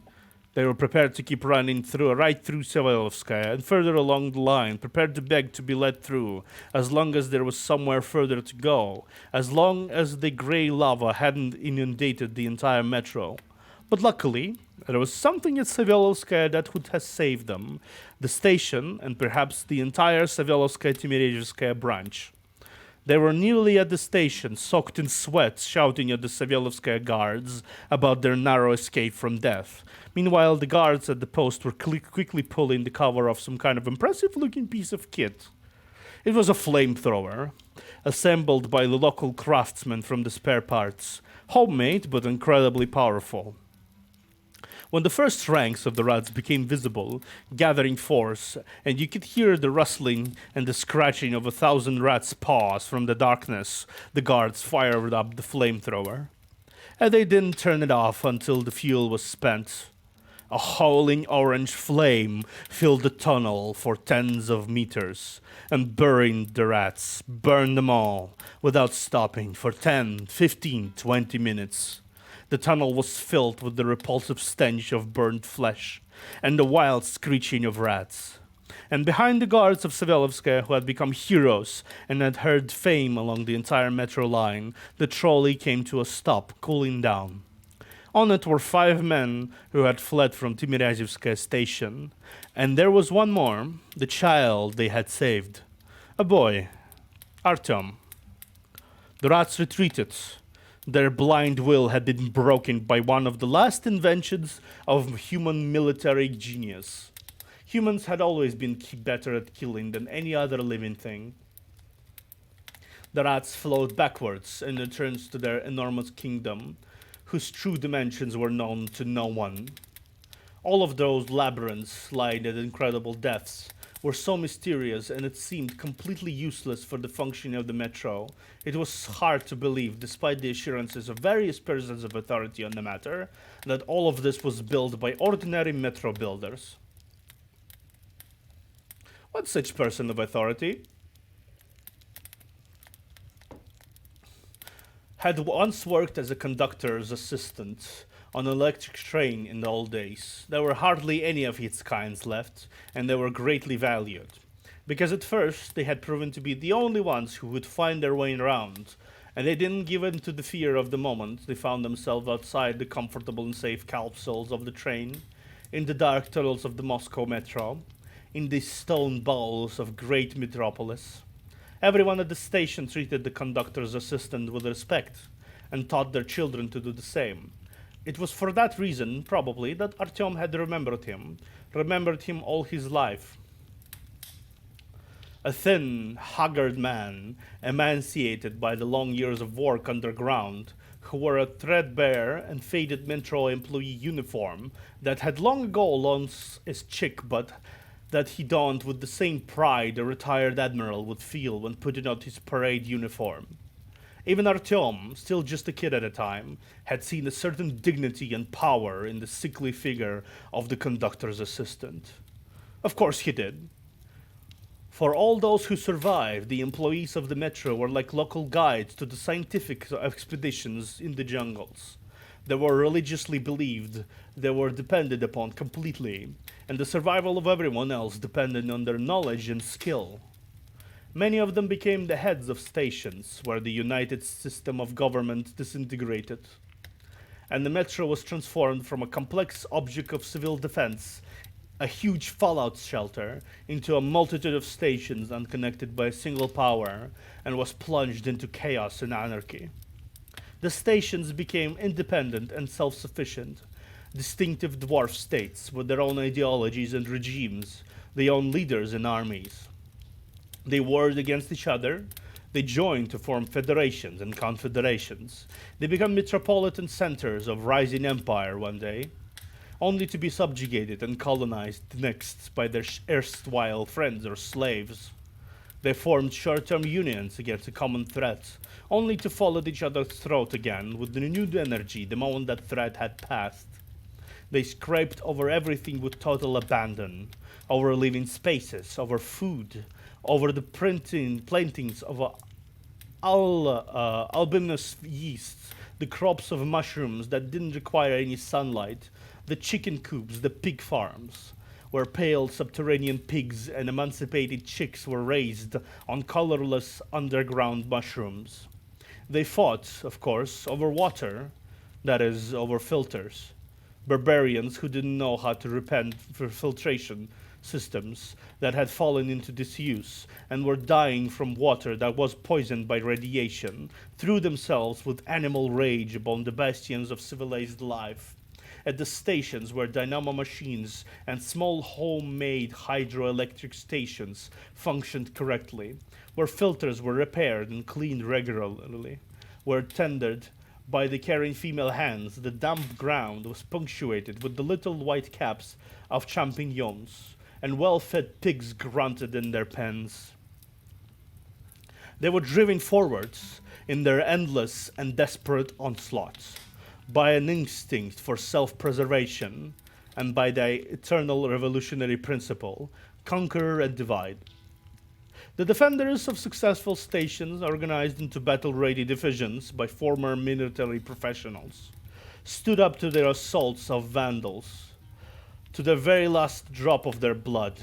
They went on to launch counterattacks and won back every meter of the interstation tunnels with a fight. The stations had amassed their military power in order to answer any incursions with punitive expeditions, in order to punish their civilized neighbors from territory that was important for sustaining life. If they hadn't managed to attain these agreements by peaceful means, and in order to offer resistance to the crap that was climbing out of every hole and tunnel, there were strange, freakish, and dangerous creatures, the likes of which might have well brought Darwin himself to despair with their obvious lack of conformity to the laws of the evolutionary development. As such, these beasts might have differed from the animal humans were used to, and whether they had been reborn under the invisible and ruinous rays of sunlight, turned from inoffensive representatives of urban fauna into the spawn of hell, or whether they had always dwelled in the depths, only now to be disturbed by man, still they were an evident part of life on Earth, disfigured, perverted, but a part of life here all the same. And they remain subject to that very same driving impulse known to every organic thing on this planet. Survive. Survive at any cost. Okay, I'm gonna take a small break here. Just a small break, and I'm gonna grab something to eat, and then we're gonna continue on. Hope you guys enjoying yourself so far. I'm gonna be right back in a moment. Be right back in a moment.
I'm back, and yeah, I do stumble over my words. I feel a fair bit. I'm still very unused to the whole reading book thing. This happens to me sometimes. A lot of the times. A lot of the times, actually. That's something I simply has to deal with. Unfortunately. Anyhow, we shall continue. Let me quickly activate the. Yeah.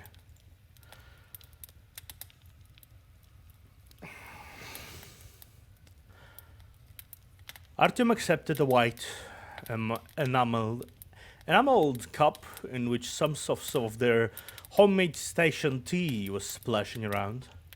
Of course, it wasn't really tea at all, but an infusion of dried mushrooms and other additives. Real tea was a rarity.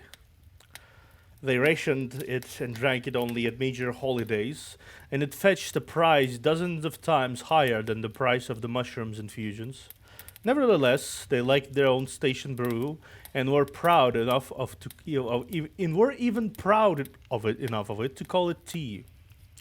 It's true that the stranger would spit it out at first, since they weren't used to its tastes, but soon they got used to it, and the fame of their tea spread beyond the bounds of their station. Even the traders came to get it, one by one, risking their life and limb, and soon after their tea made it down the whole metro line, even at the Hanseatic League. Even the Hanseatic League had started to become interested in it, and great caravans of the magical infusion rolled towards VTUBER. Cash started to flow, and wherever there was money, there were weapons, was firewood, and there were vitamins, and there was life. Ever since they started making the very same tea at VTUBER, the station had begun to grow strong. People from the nearby stations moved in to the station, and stretches of tracks were laid to the station. Prosperity had come. They were also very proud of their pigs at VTUBER, and legend had it that it was precisely from this station that the pigs had entered the metro. Back at the very first beginning of things, when certain daredevils had made their way to the pig breeding pavilion at the exhibition and managed to herd the animals back down to the station. Listen, Artyom, how are things going at Sukhoi? Asked Andrei, drinking his tea with small, cautious sips and blowing on it carefully. With Uncle Sasha, everything's fine. He came back with a little while ago from a hike down the line with some of his far people, an expedition, as you probably know.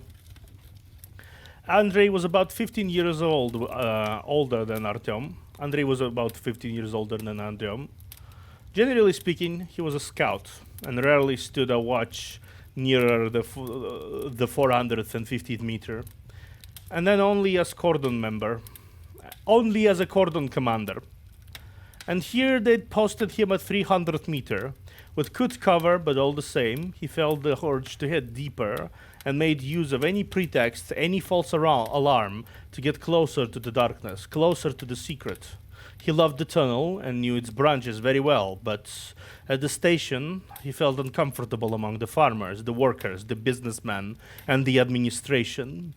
He felt unneeded, perhaps. He couldn't bring himself to hoe the earth for mushrooms, or even worse, stuff the fat pigs at the station's farms with mushrooms, standing up to his knees in manure. And he couldn't be a trader either. He'd been unable to stand traders from the day he was born. He had always been a soldier, a warrior, and he believed with all his soul that this was the only occupation worthy of a man. He was proud that he had done nothing his entire life but defend the stinking farmers, the fussy traders, the administrators who were businesslike to a fault, and the woman and the children. Women were attracted to his arrogant strength, to his total confidence in himself, to his sense of calm in relation to himself and those around him, because he was always capable of defending them. Women promised him love, they promised him comfort, but he could only feel comfortable beyond the 15th meter. Beyond the turning point, where the station lights were hidden, and the woman didn't follow him, why not? Now he'd warmed up nicely as a result of the tea, and he removed his old black beret and wiped his mustache damp from the steam with his sleeve. Then he began to question Artyom eagerly for news and rumors from the south, brought by the last expedition, by Artyom's stepfather, by the very man who had, 19 years ago, torn Artyom from the rats at Timiryazevskaya, unable to abandon a child, and had raised him. I myself might know a little thing or two, but I'll listen with pleasure, even for a second time. What do you mind? Insisted Andrei. He didn't have to spend any time persuading him. Artyom himself enjoyed recalling and retelling his stepfather's stories. After all, everyone would listen to them, their mouths agape. Well, you probably know where they went, began Artyom. I know they went south. They're so top secret, these hikers of yours. Laughed Andrei. They are special missions of the administration, you know? He winked at one of his people. Come on, there wasn't anything secret about it, Artyom waved his hand dismissively. The expeditions were reconnaissance, the collection of information, reliable information. Because you can't believe strangers, the traders who wag their tongues at us at the station. They could be traders or they could be provocateurs spreading misinformation. You can never trust traders, grumbled Andrei. They're out for their own good.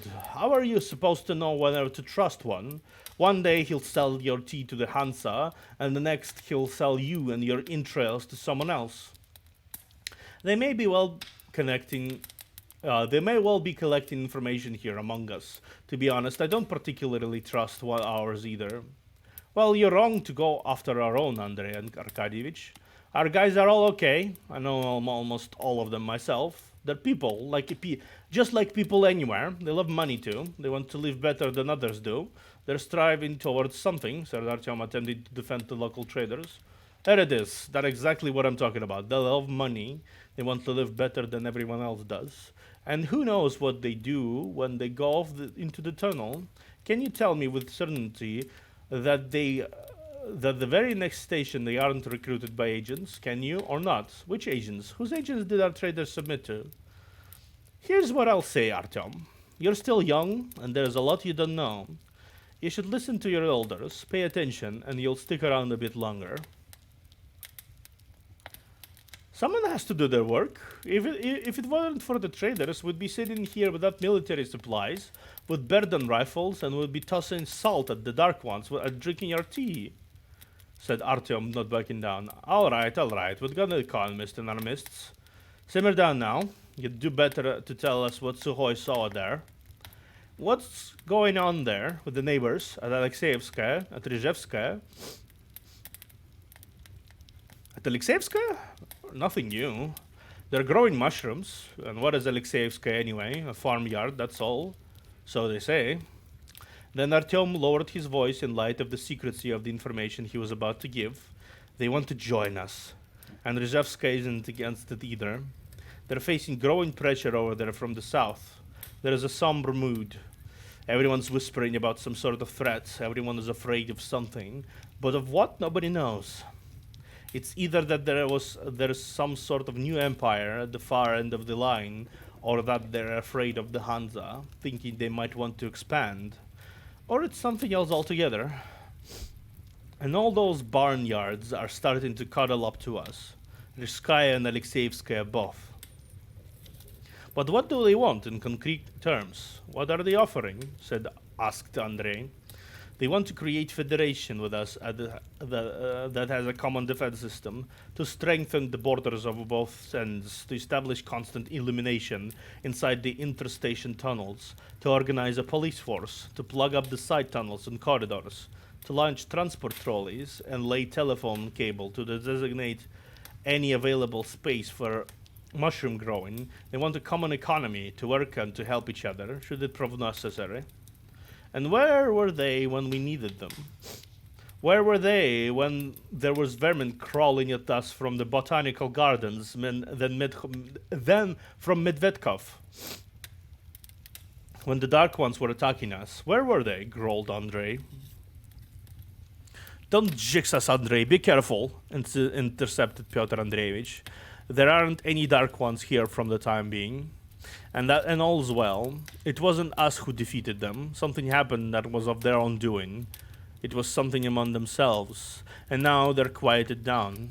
They might be saving up their strength for now, so a union won't hurt us. All the more so if we unify with our neighbors. It'll be so to their benefit and for our own good as well. And we'll have freedom and equality and brotherhood, said Andrei ironically, counting on his fingers. What, you don't want to listen? Asked Artyom, offended. No, go ahead, Artyom, continue, said Andrei. We'll have it out of Pyotr later. This is a long-standing argument between us. All right, then. And they say that their chief supposedly agrees, doesn't have any fundamental objections. It's just necessary to consider the details. Soon there'll be an assembly, and then a referendum. What do you mean a referendum? If people say yes, then it's a yes. If they say no, that the people didn't think hard enough, let the people think again, quipped Andrei. Well, Artyom, what's going on in Rizhevskaya? Asked Pyotr Andreevich, not paying attention to Andrei. Good decision. What's next? Prospect Mir Station. Well, it makes sense that it's Prospect Mir. That's the boundary of the Hanseatic League. My stepfather says that everything's still the same between the Hansa and the Reds. They've kept the peace. No one there gives a thought to the war anymore, said Artyom. The Hanseatic League was the name of the concord of the Ring Line stations. These stations were located at the intersection of all the other lines, and therefore of all the trade routes. The lines were linked to one another by tunnels, which became a meeting place for businessmen from all over the metro. These businessmen grew rich with fantastic speed, and soon, knowing that their wealth was arousing the envy of too many, they decided to join forces. The official name was too unwieldy, though, and among the people, the Concord was nicknamed the Hansa. Someone had once accurately compared them to the union of trade cities in medieval Germany. The short word was catchy, and it stuck. At the beginning, the Hansa consisted of only a few stations. The Concord only came together gradually. The part of the ring from Kievskaya to Prospect Mir was what's called the Northern Arc, and included Kurskaya, Taganskaya, and Oktyabrskaya. Then Paveletskaya, Dobrinskaya, yes, joined in and formed another arc, the Southern Arc. But the biggest problem and the biggest hindrance to the uniting of the Northern and Southern arcs was the Sokol line. The thing was, Artyom, stepfather told him, the Sokol line was always sort of special. When you glance at the map, your attention is immediately drawn to it. First of all, it's a straight line, straight as an arrow. Secondly, it was marked in bright red on metro maps, and its station names contributed to Krasnoselskaya, Krasные Ворота, Комсомольская, Библиотека имени Ленина, Leninskие горы, and whether it was because of those names or because of something else, the line would draw to itself everyone who was nostalgic for the glorious Soviet past. The idea of resurrection of the Soviet state took easily there. At first, just one station returned to the communist ideals and the socialist form of rule, and then the next one to it, and then people from the tunnel on the other side caught wind of this optimistic revolution and chucked out their administration, and so on and so on. The veterans who were still alive formed Komsomol men and party officials, former Komsomol men and party officials, permanent members of the proletariat. They all came together at the revolutionary stations.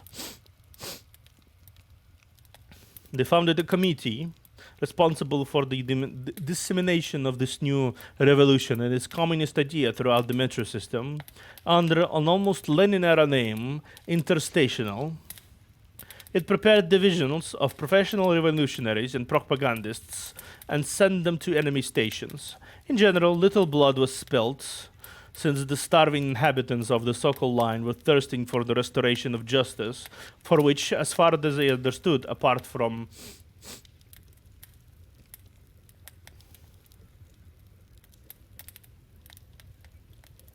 and justify egalitarianism, there was no other option. So the whole branch, having flared up at one end, was soon engulfed by the crimson flames of revolution. The stations returned to their old Soviet names. Chistaya Prudy became Kirovskaya again. Lubyanka became Dzerzhinskaya. Okhotny Ryad became Prospect Marx. The stations with neutral names were renamed with something more ideologically clear. Sportivnaya became Коммунистическая. Sokolniki became Stalinskaya. Preobrazhenskaya Ploshchad, where it all became Znamya Revoluции. And the line itself, once Sokol, was now called the Red Line. It was the usual in the old days for Moscovites to call their metro lines by the colors of the map anyway. But now the line was officially called the Red Line. We didn't go any further. When the Red Line had formed itself and had ideas about spreading itself through metro, patience quickly wore thin at the other stations. Too many people remember the Soviet era. Too many people saw the agitators that were sent by the Interstation throughout the metro as a tumor that was metastating, threatening to kill the whole organism. And as much as the agitators and propagandists promised electricity for the whole metro, that by joining with the Soviet powers, they would experience the real communism, it was unlikely that this had come from any actual slogan of Lenin's. It was so exploitative. People beyond their boundaries weren't tempted. The interstational sloganeers were caught and thrown back to their Soviet territory. Then the Red leadership decided that it was time to act more resolutely. If the rest of Metro wouldn't take up their merry revolution flame, then they needed to be lit from underneath. Neighboring stations, worried about the strengthening communist propaganda, also came to the same conclusion. Historical experience demonstrates well that there isn't a better way of injecting communist bacilli into an area than with a bayonet. And the thunder rumbled. The coalition of anti-communist stations. The coalition of anti-communist stations directed by the Hansa broke the red line and, wanting to close the ring circle, took up the call. The Reds, of course, didn't expect the organized resistance and overestimated their own strength. The easy victory they had anticipated couldn't even be seen in their distant future. The war turned out to be a long and bloody, wearing on and on. Meanwhile, the population of the metro wasn't all that large. It went on for almost a year and a half, and mostly consisted of battles for position involving guerrilla excursions and diversions, barricading of tunnels and execution of prisoners, and several other atrocities committed by either side.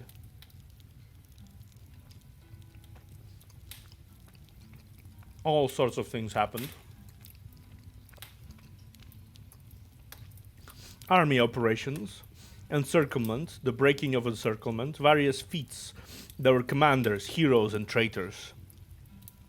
But the main feature of this war, that neither of the belligerent parties could shift the front line any considerable distance. Sometimes it seemed that the one side was gaining an edge, would take over an adjacent station, but their opponent resisted, mobilized additional forces, and the scales were tipped onto the other side. But the war exhausted resources. The war eliminated the best people. The war was generally exhausting. And those that survived grew tired of it. The revolutionary government had subtly replaced their initial problems with more modest ones. In the beginning, they strove for the distribution of socialist power and communistic ideals throughout the underground, but now the Reds only wanted to have control over what they saw as the inner sanctum, the station called Revolution Square.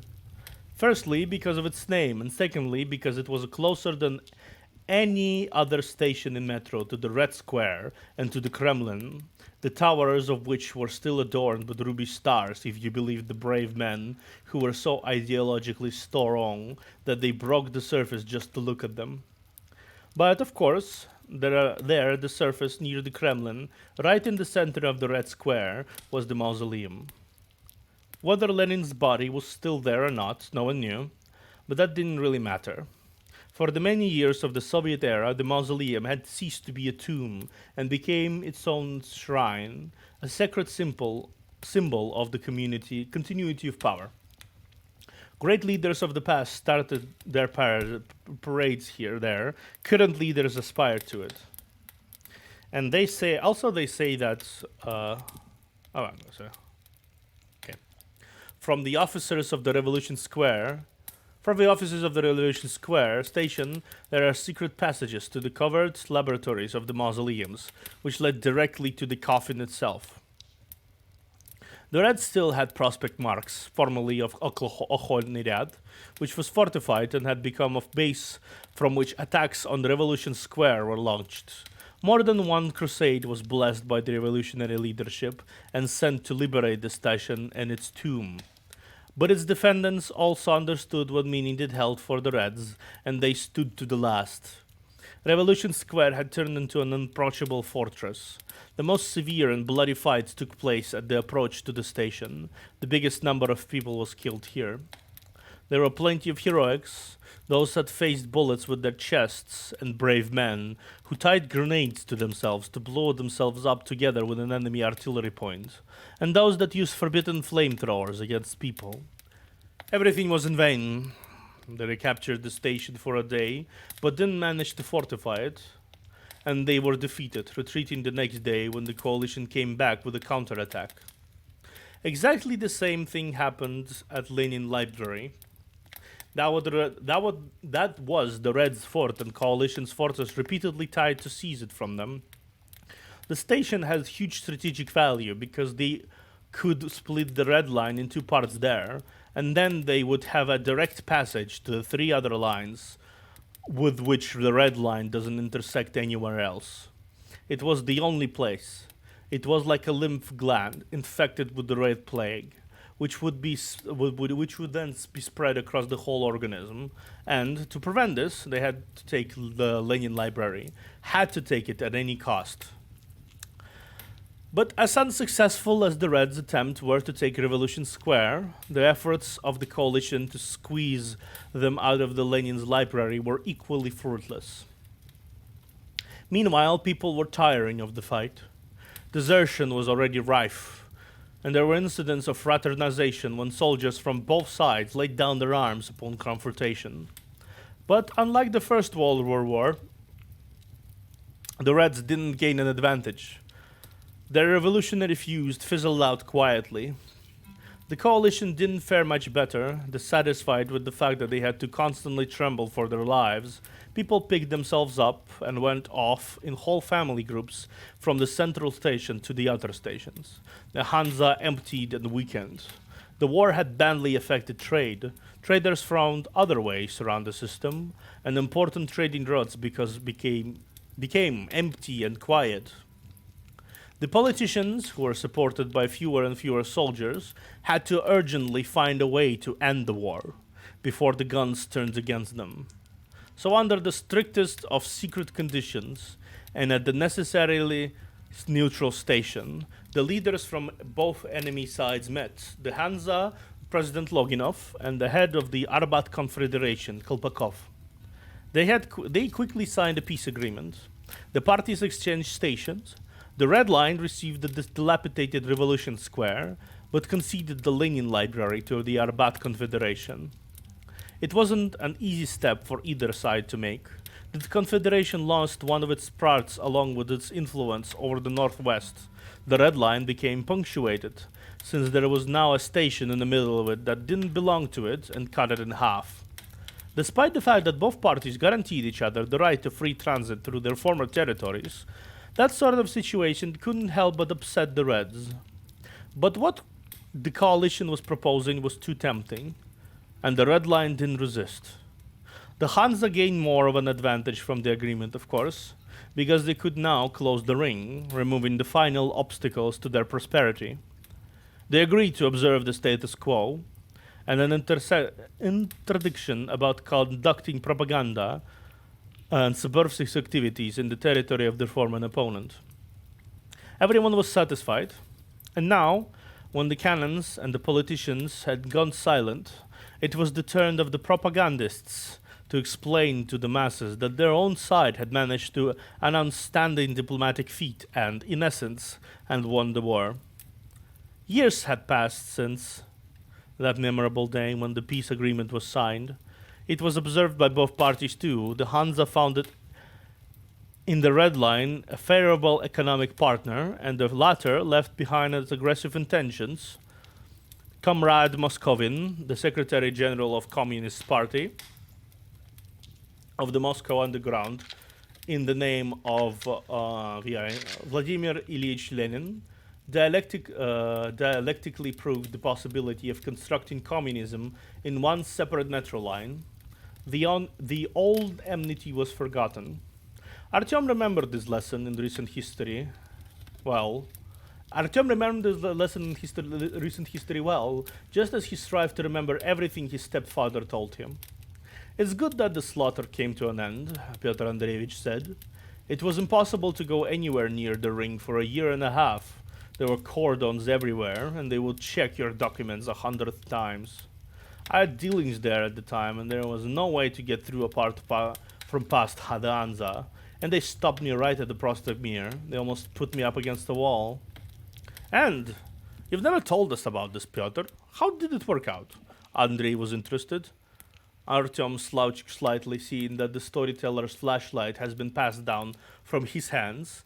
But this promised to be interesting, so he didn't bother to butt in. Well, it was very simple.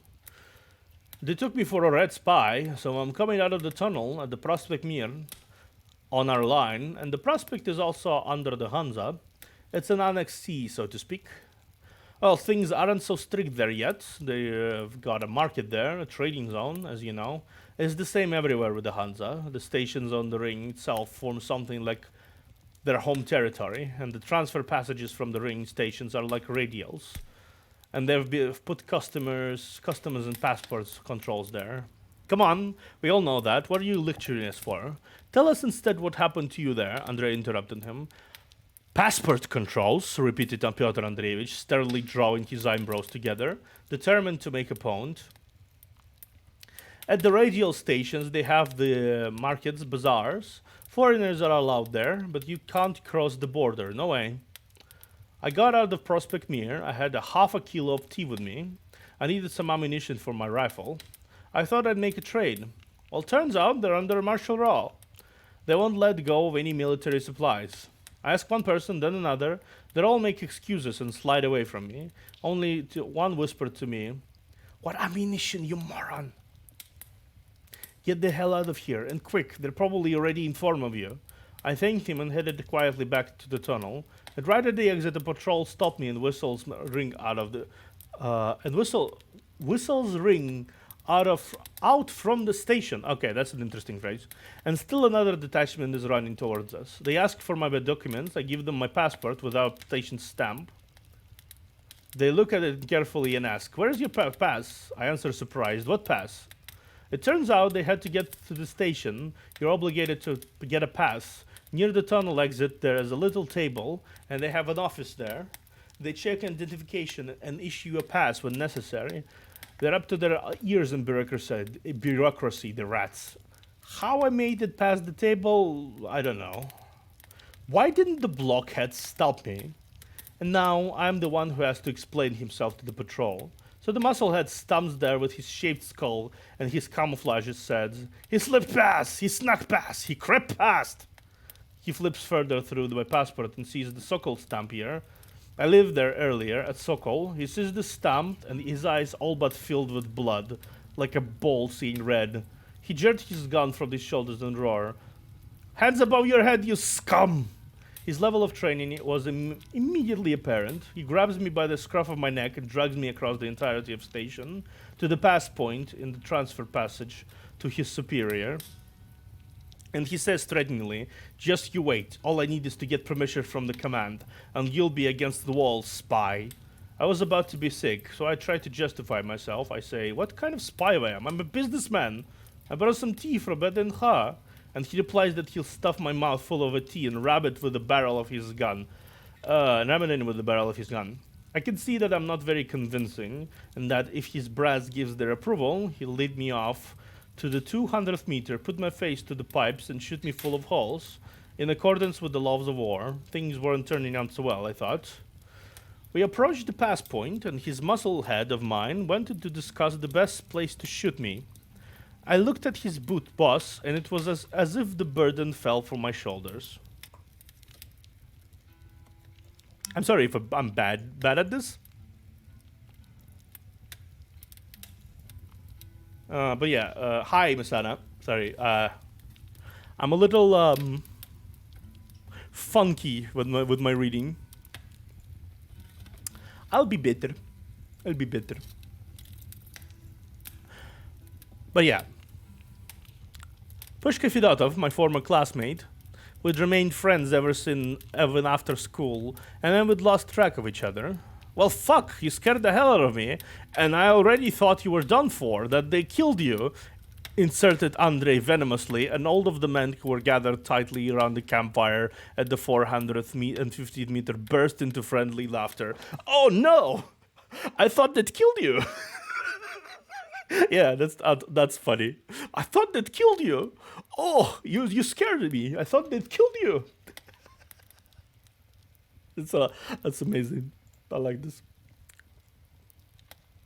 Even Pyotr Andreevich himself, first glancing angrily at Andrei, couldn't restrain himself and smiled. Laughter sounded along the tunnel, giving birth somewhere in its depths to a distorted echo, a sinister screech that sounded unlike anything. And everyone gradually fell silent upon hearing it. From the depths of the tunnel from the north, the suspicious sounds were rather distinct now. There were rustling and light rhythmic steps. Andrei, of course, was the first to hear them. He went silent instantly and waved a hand to signal the others to be quiet too. And he picked up his machine gun from the ground and jumped up from the one he was sitting. Slowly undoing his safety catch and loading the cartridge, his back to the wall, he silently moved from the fireside in the tunnel. Artyom got up too. He was curious to see who he had missed the last time, but Andrei turned back and frowned at him angrily. He stopped at the border of the darkness, put his gun to the shoulder, and lay down flat, shouting, "Give me some light!" One of his guys, holding a powerful accumulator flashlight, which had been seen assembled from old car headlights, turned it on, and the bright beam rippled through the darkness. Snatched from the darkness, a fuzzy silhouette appeared on the floor for a second. It was something small, something not really scary looking, something which rushed back to the north. Artyom couldn't restrain himself and cried, "Shoot, it's getting away!" But for some reason, Andrei did not shoot. Pyotr Andreevich got up too, keeping his machine gun at the ready, and he shouted, "Andryushka, you still alive?" The guy sitting in the fire whispered in agitation, hearing the lock of Andrei's gun slide back. Finally, Andrei appeared in the light with a flashlight, dusting off his jacket. "Yes, I'm alive, he said, laughing. "Why are you snorting?" Pyotr Andreevich asked him suspiciously. "It had 3 feet to head. Mutants, the dark ones are here. They'll cut our throats, shoot, or they'll get away. Must have been a lot of them, must have," Andrei continued to laugh. "Why didn't you shoot? Fine, my young man might have been, not have, but he's young, he didn't get it. But why did you mess it up? You're not new to this, after all. You know what happened to Polozhevskaya?" asked Pyotr Andreevich angrily when Andrei had returned to the fire. "Yes, I've heard about Polozhevskaya a dozen times." Andrei waved him away. "It was a dog. A puppy, not even a dog. It was already the second time it tried to get close to the fire, towards the heat of the light. And you almost took him out, and now you're asking me why I'm being too considerate. Knackers. How was I supposed to know it was a dog?" Artyom had taken offense. "It gave out such sounds. And then a week ago, they were talking about seeing a rat in a rat the size of a pig. You believe in fairy tales." "Wait a second, I'll bring you your rat," Andrei said, throwing his machine guns over his shoulder and walking off into the darkness. A minute later, they heard a fine whistle from the darkness. And then a voice called out, affectionately, coaxingly, come here, little one, don't be afraid." He spent a long time convincing it, about 10 minutes, calling it and whistling to it, and then finally his figure appeared again in the twilight. He returned to the fire and smiled triumphantly as he opened his jacket A puppy fell out to the ground, shivering, peaches, wet and intolerably dirty, with a matted fur of indistinct color and black eyes full of horror. I'm Japanese now. I'm speaking in Japanese language too. Horror. I can't read R's. Full of horror and flattened ears. Once on the ground, he immediately tried to get away, but Andrei's firm hand grabbed it and held it in place. Petting it on its head, he removed his jacket and covered the little dog. The puppy needs to be warmed up, he explained. Come on, Andrei, it's a flea bag. Pyotr Andreevich tried to bring Andrei to his senses. And he might even have worms, and generally you might pick up an infection and spread it through the station. Okay, Pyotr, that's enough. Stop whining, just look at it. And he pulled back the flaps of his jacket, showing Pyotr the muzzle of the puppy that was still shivering, either out of fear or cold. Look at its size, those eyes could never lie. Pyotr Andreevich looked at the puppy skeptically. They were frightened eyes, but they were undoubtedly honest. Pyotr Andreevich thought a bit. All right, you nature lover. Wait, I'll find something for him to chew on, he muttered and started to look at his rucksack. Have a look. Oh, fuck. Dianya! Welcome. Thank you for the raid. As you can see, I'm doing some my stream with 10 views. I'm doing some lights reading. I'm doing the first chapter of the Metro 2033. I think I'm somewhat close to the end of the chapter already, and I'm gonna be stopping after this one. But yeah, thank you for raiding me. What are you doing? Let me shout you out actually. Give me a moment. Shout out. Yeah, you can. Give me a moment, Daniel.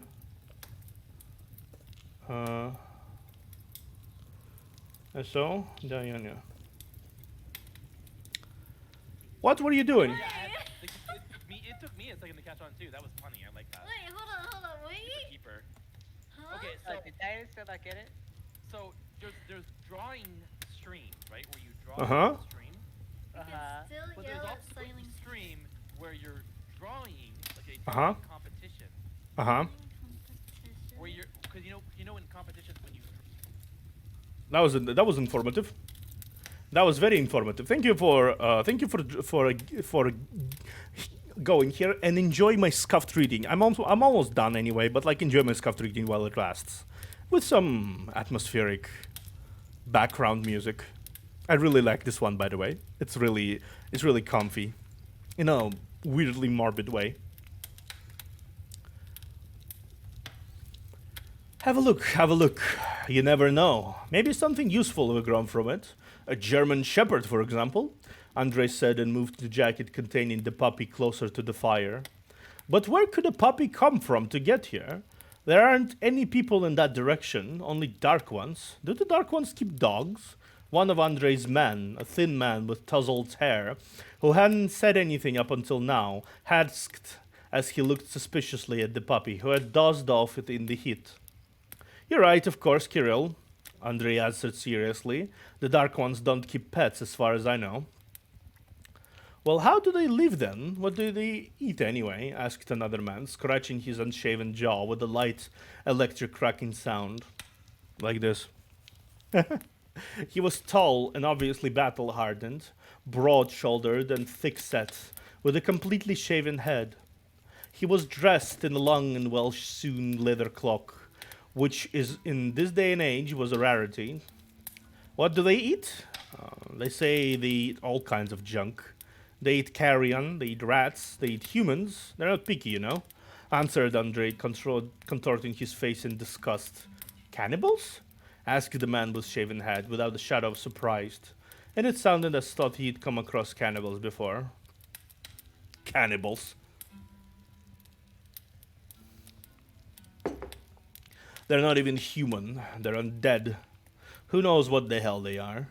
It's good that they don't have weapons, so they were able to fend them off for the time being. Pyotr, remember 6 months ago we managed to take one of them captive? I remember, spoke Pyotr Andreevich. He sat in our lockup for 2 weeks, wouldn't drink our water, didn't touch our food, and then croaked. You didn't interrogate him? Asked the man, He didn't understand the word we said in our language. They speak plain Russian to him, and he kept quiet. He kept quiet the entire time, like his mouth was full of water.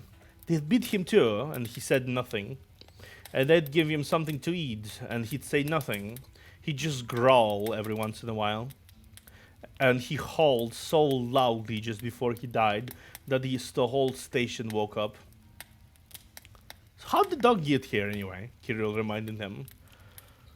Who the hell knows how it got here? Maybe it ran away from them. Maybe they wanted to eat it. It's about 2 kilometers to here. Couldn't the dog have run here from there? Maybe it belongs to someone. Maybe someone was coming from the north and fell to the Dark Ones. And the little dog managed to get away. Doesn't matter anyway how she got here. Look at her yourself. Does she look like a monster? Like a mutant? No, she's a little puppy dog, nothing special. And she's drawn to people. That means she's used to us. Otherwise they wouldn't... Why would she have tried 3 times to get close to the fire? Kirill was silent, thinking through the argument. Pyotr Andreevich filled the kettle with water from the canister and asked, "Anyone want more tea? Let's have a final cup soon. It'll be time for us to be relieved." "Tea, now you're talking. Let's have some," Andrei said. The others became animated at the idea as well. The kettle came to a boil. Pyotr Andreevich poured another cup for those who wanted it, and made a request. "You guys, there is no point in talking about the Dark Ones. The last time we were sitting like this and talking about them, they crawled up. Other guys had told me that the very same thing happened to them. Maybe it's just a coincidence. I'm not superstitious. But what if it's not? What if they can sense it? Our shift's almost over already. What do we need those shenanigans for at the last minute?" "Yeah, actually, it's probably not worth it," seconded Artyom. "Okay, that's enough, man. Don't chicken out on us. We'll get there in the end," said Andrei, trying to cheer up Artyom, but not really succeeding in convincing him. The mere thought of the Dark Ones has sent an unpleasant shiver through everyone, including Andrei, although he tried to hide it. He didn't fear humans of any kind. Not bandits, not cutthroat anarchists, not soldiers of the Red Army, but the undead disgusted him. It wasn't that he was afraid of them, but that he couldn't stay calm when he thought about them, or indeed any other danger. Everyone fell quiet. A heavy, oppressive silence came over the men grouped around the fire. The knobby logs in the fire were crackling, and to the north, a muted, deep-chested croaking sound in the tunnel could be heard from time to time in the distance, as if the Moscow metro were in the giant intestine of some unknown monster. And these sounds were really terrifying.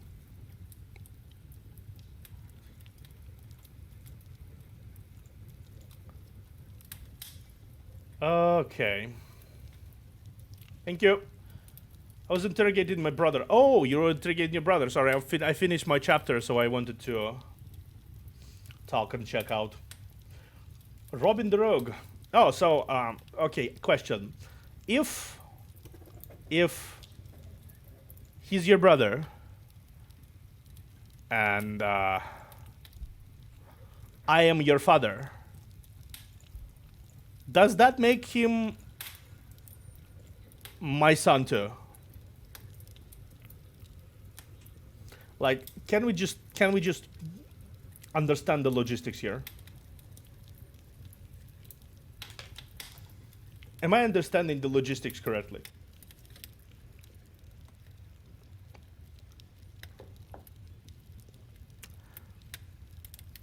I'll post these two as videos later. Even though it's scuffy, even though it's like not perfect, I'll post it later. It's good videos. But yeah, I do want to ask.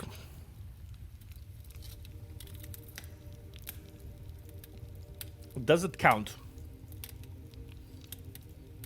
And if it does, why do I have so many children? Oh, actually, I should mention that.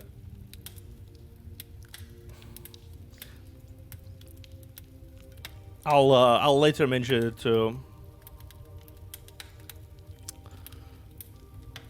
Well, Dania, if I am your dad, right? I'm your dad.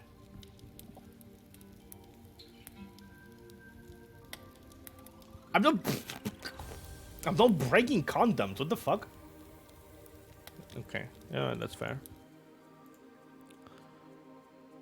Stop breaking condoms. You know what? You know what? That's fair. Yeah. Do I have a faint suspicion I'm not the one breaking them? Not the one breaking them. I do have a massive schlong, as we decided at the start of the stream, but I don't break it. But break them. Speaking of massive and schlongs, Robin the Rogue is officially my 469th follower. Nice. Nice. Nice. Nice. Amazing. Awesome. Good sauce. Good sauce.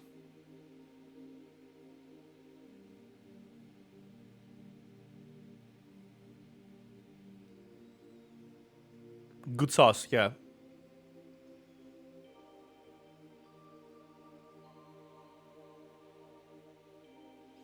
You didn't do anything. You became you have a father now. No. Okay, wait a minute.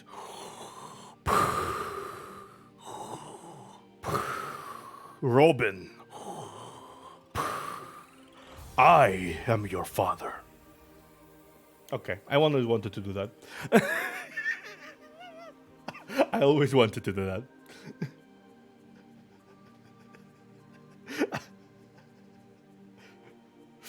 Search your hearts. You know it's true.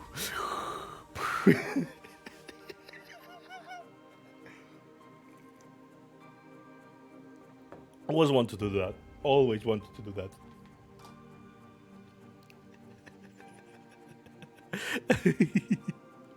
Oh man, yeah, I always wanted to do that. And that's so happy I found the person to do that with. Yeah, exactly. The fact that it came so naturally too. We didn't even need to like coordinate anything. It just happened. It just happened. I am happy. I'm satisfied with life. You say that the reason why Robin has a massive schlong is because of Observer has a massive one too. Yes. Yes, exactly. It's hereditary. The massive schlong is hereditary. It's just passing down the line. You know what? I should have you meet your grandmother soon.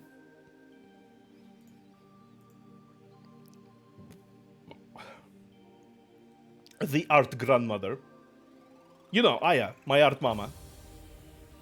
My art mama. She's your grandmother, technically. Isn't she? I don't really understand the shenanigans.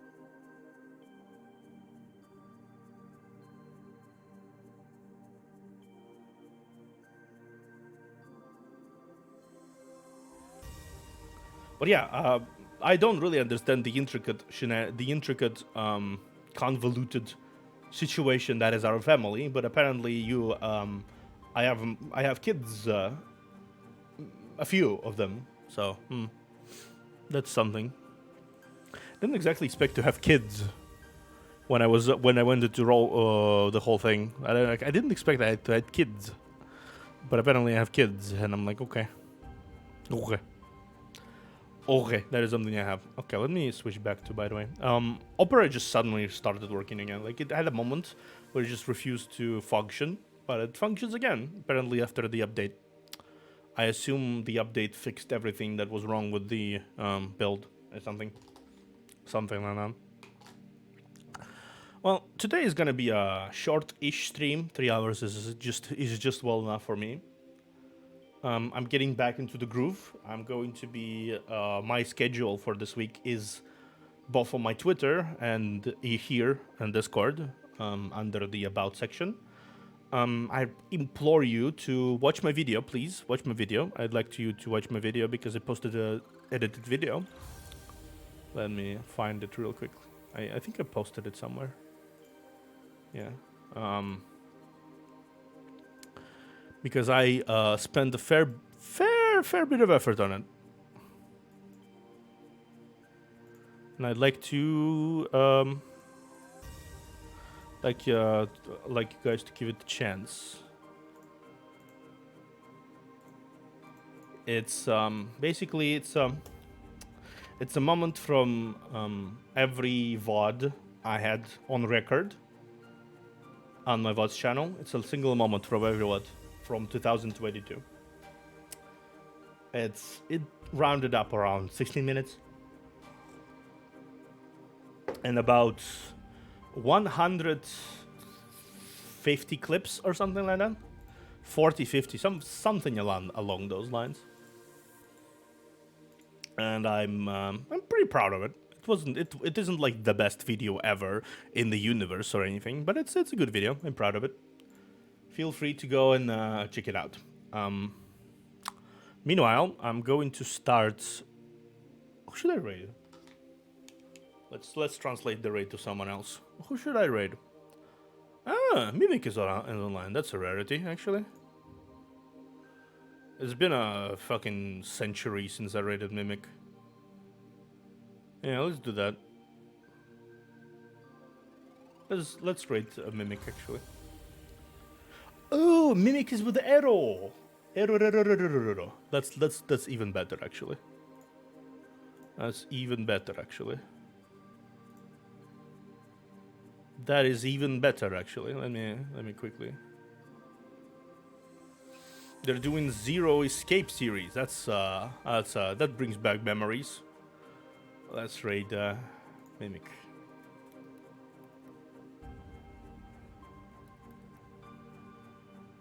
MC Emblem.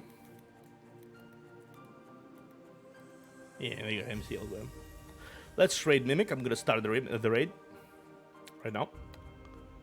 Feel free to join in. I'd like to join in and say hello to Mimic-kun. We haven't talked in a jiffy, actually. We haven't talked in a jiffy. Yeah, he and Ero are playing Zero Escape series. Last Reward, Virtue's Last Reward, actually, they're playing, so go ahead, watch them. This has been my first stream in a while, and I'm kind of happy about the reception, honestly. I'm very happy about how that turned out to be, so. I am going to be back on Siling's channel tomorrow, and then I'm going to be back on Thursday on my channel. So I'm getting back into action. I'm definitely, absolutely getting back into action. Satisfied, happy to see you guys around. Ask me for collaborations, ask me for anything. I'm actually opening myself up to more interaction with other VTubers because I'm not going to grind as insanely as I did before. And overall, I'm just happy to be back. See you guys around.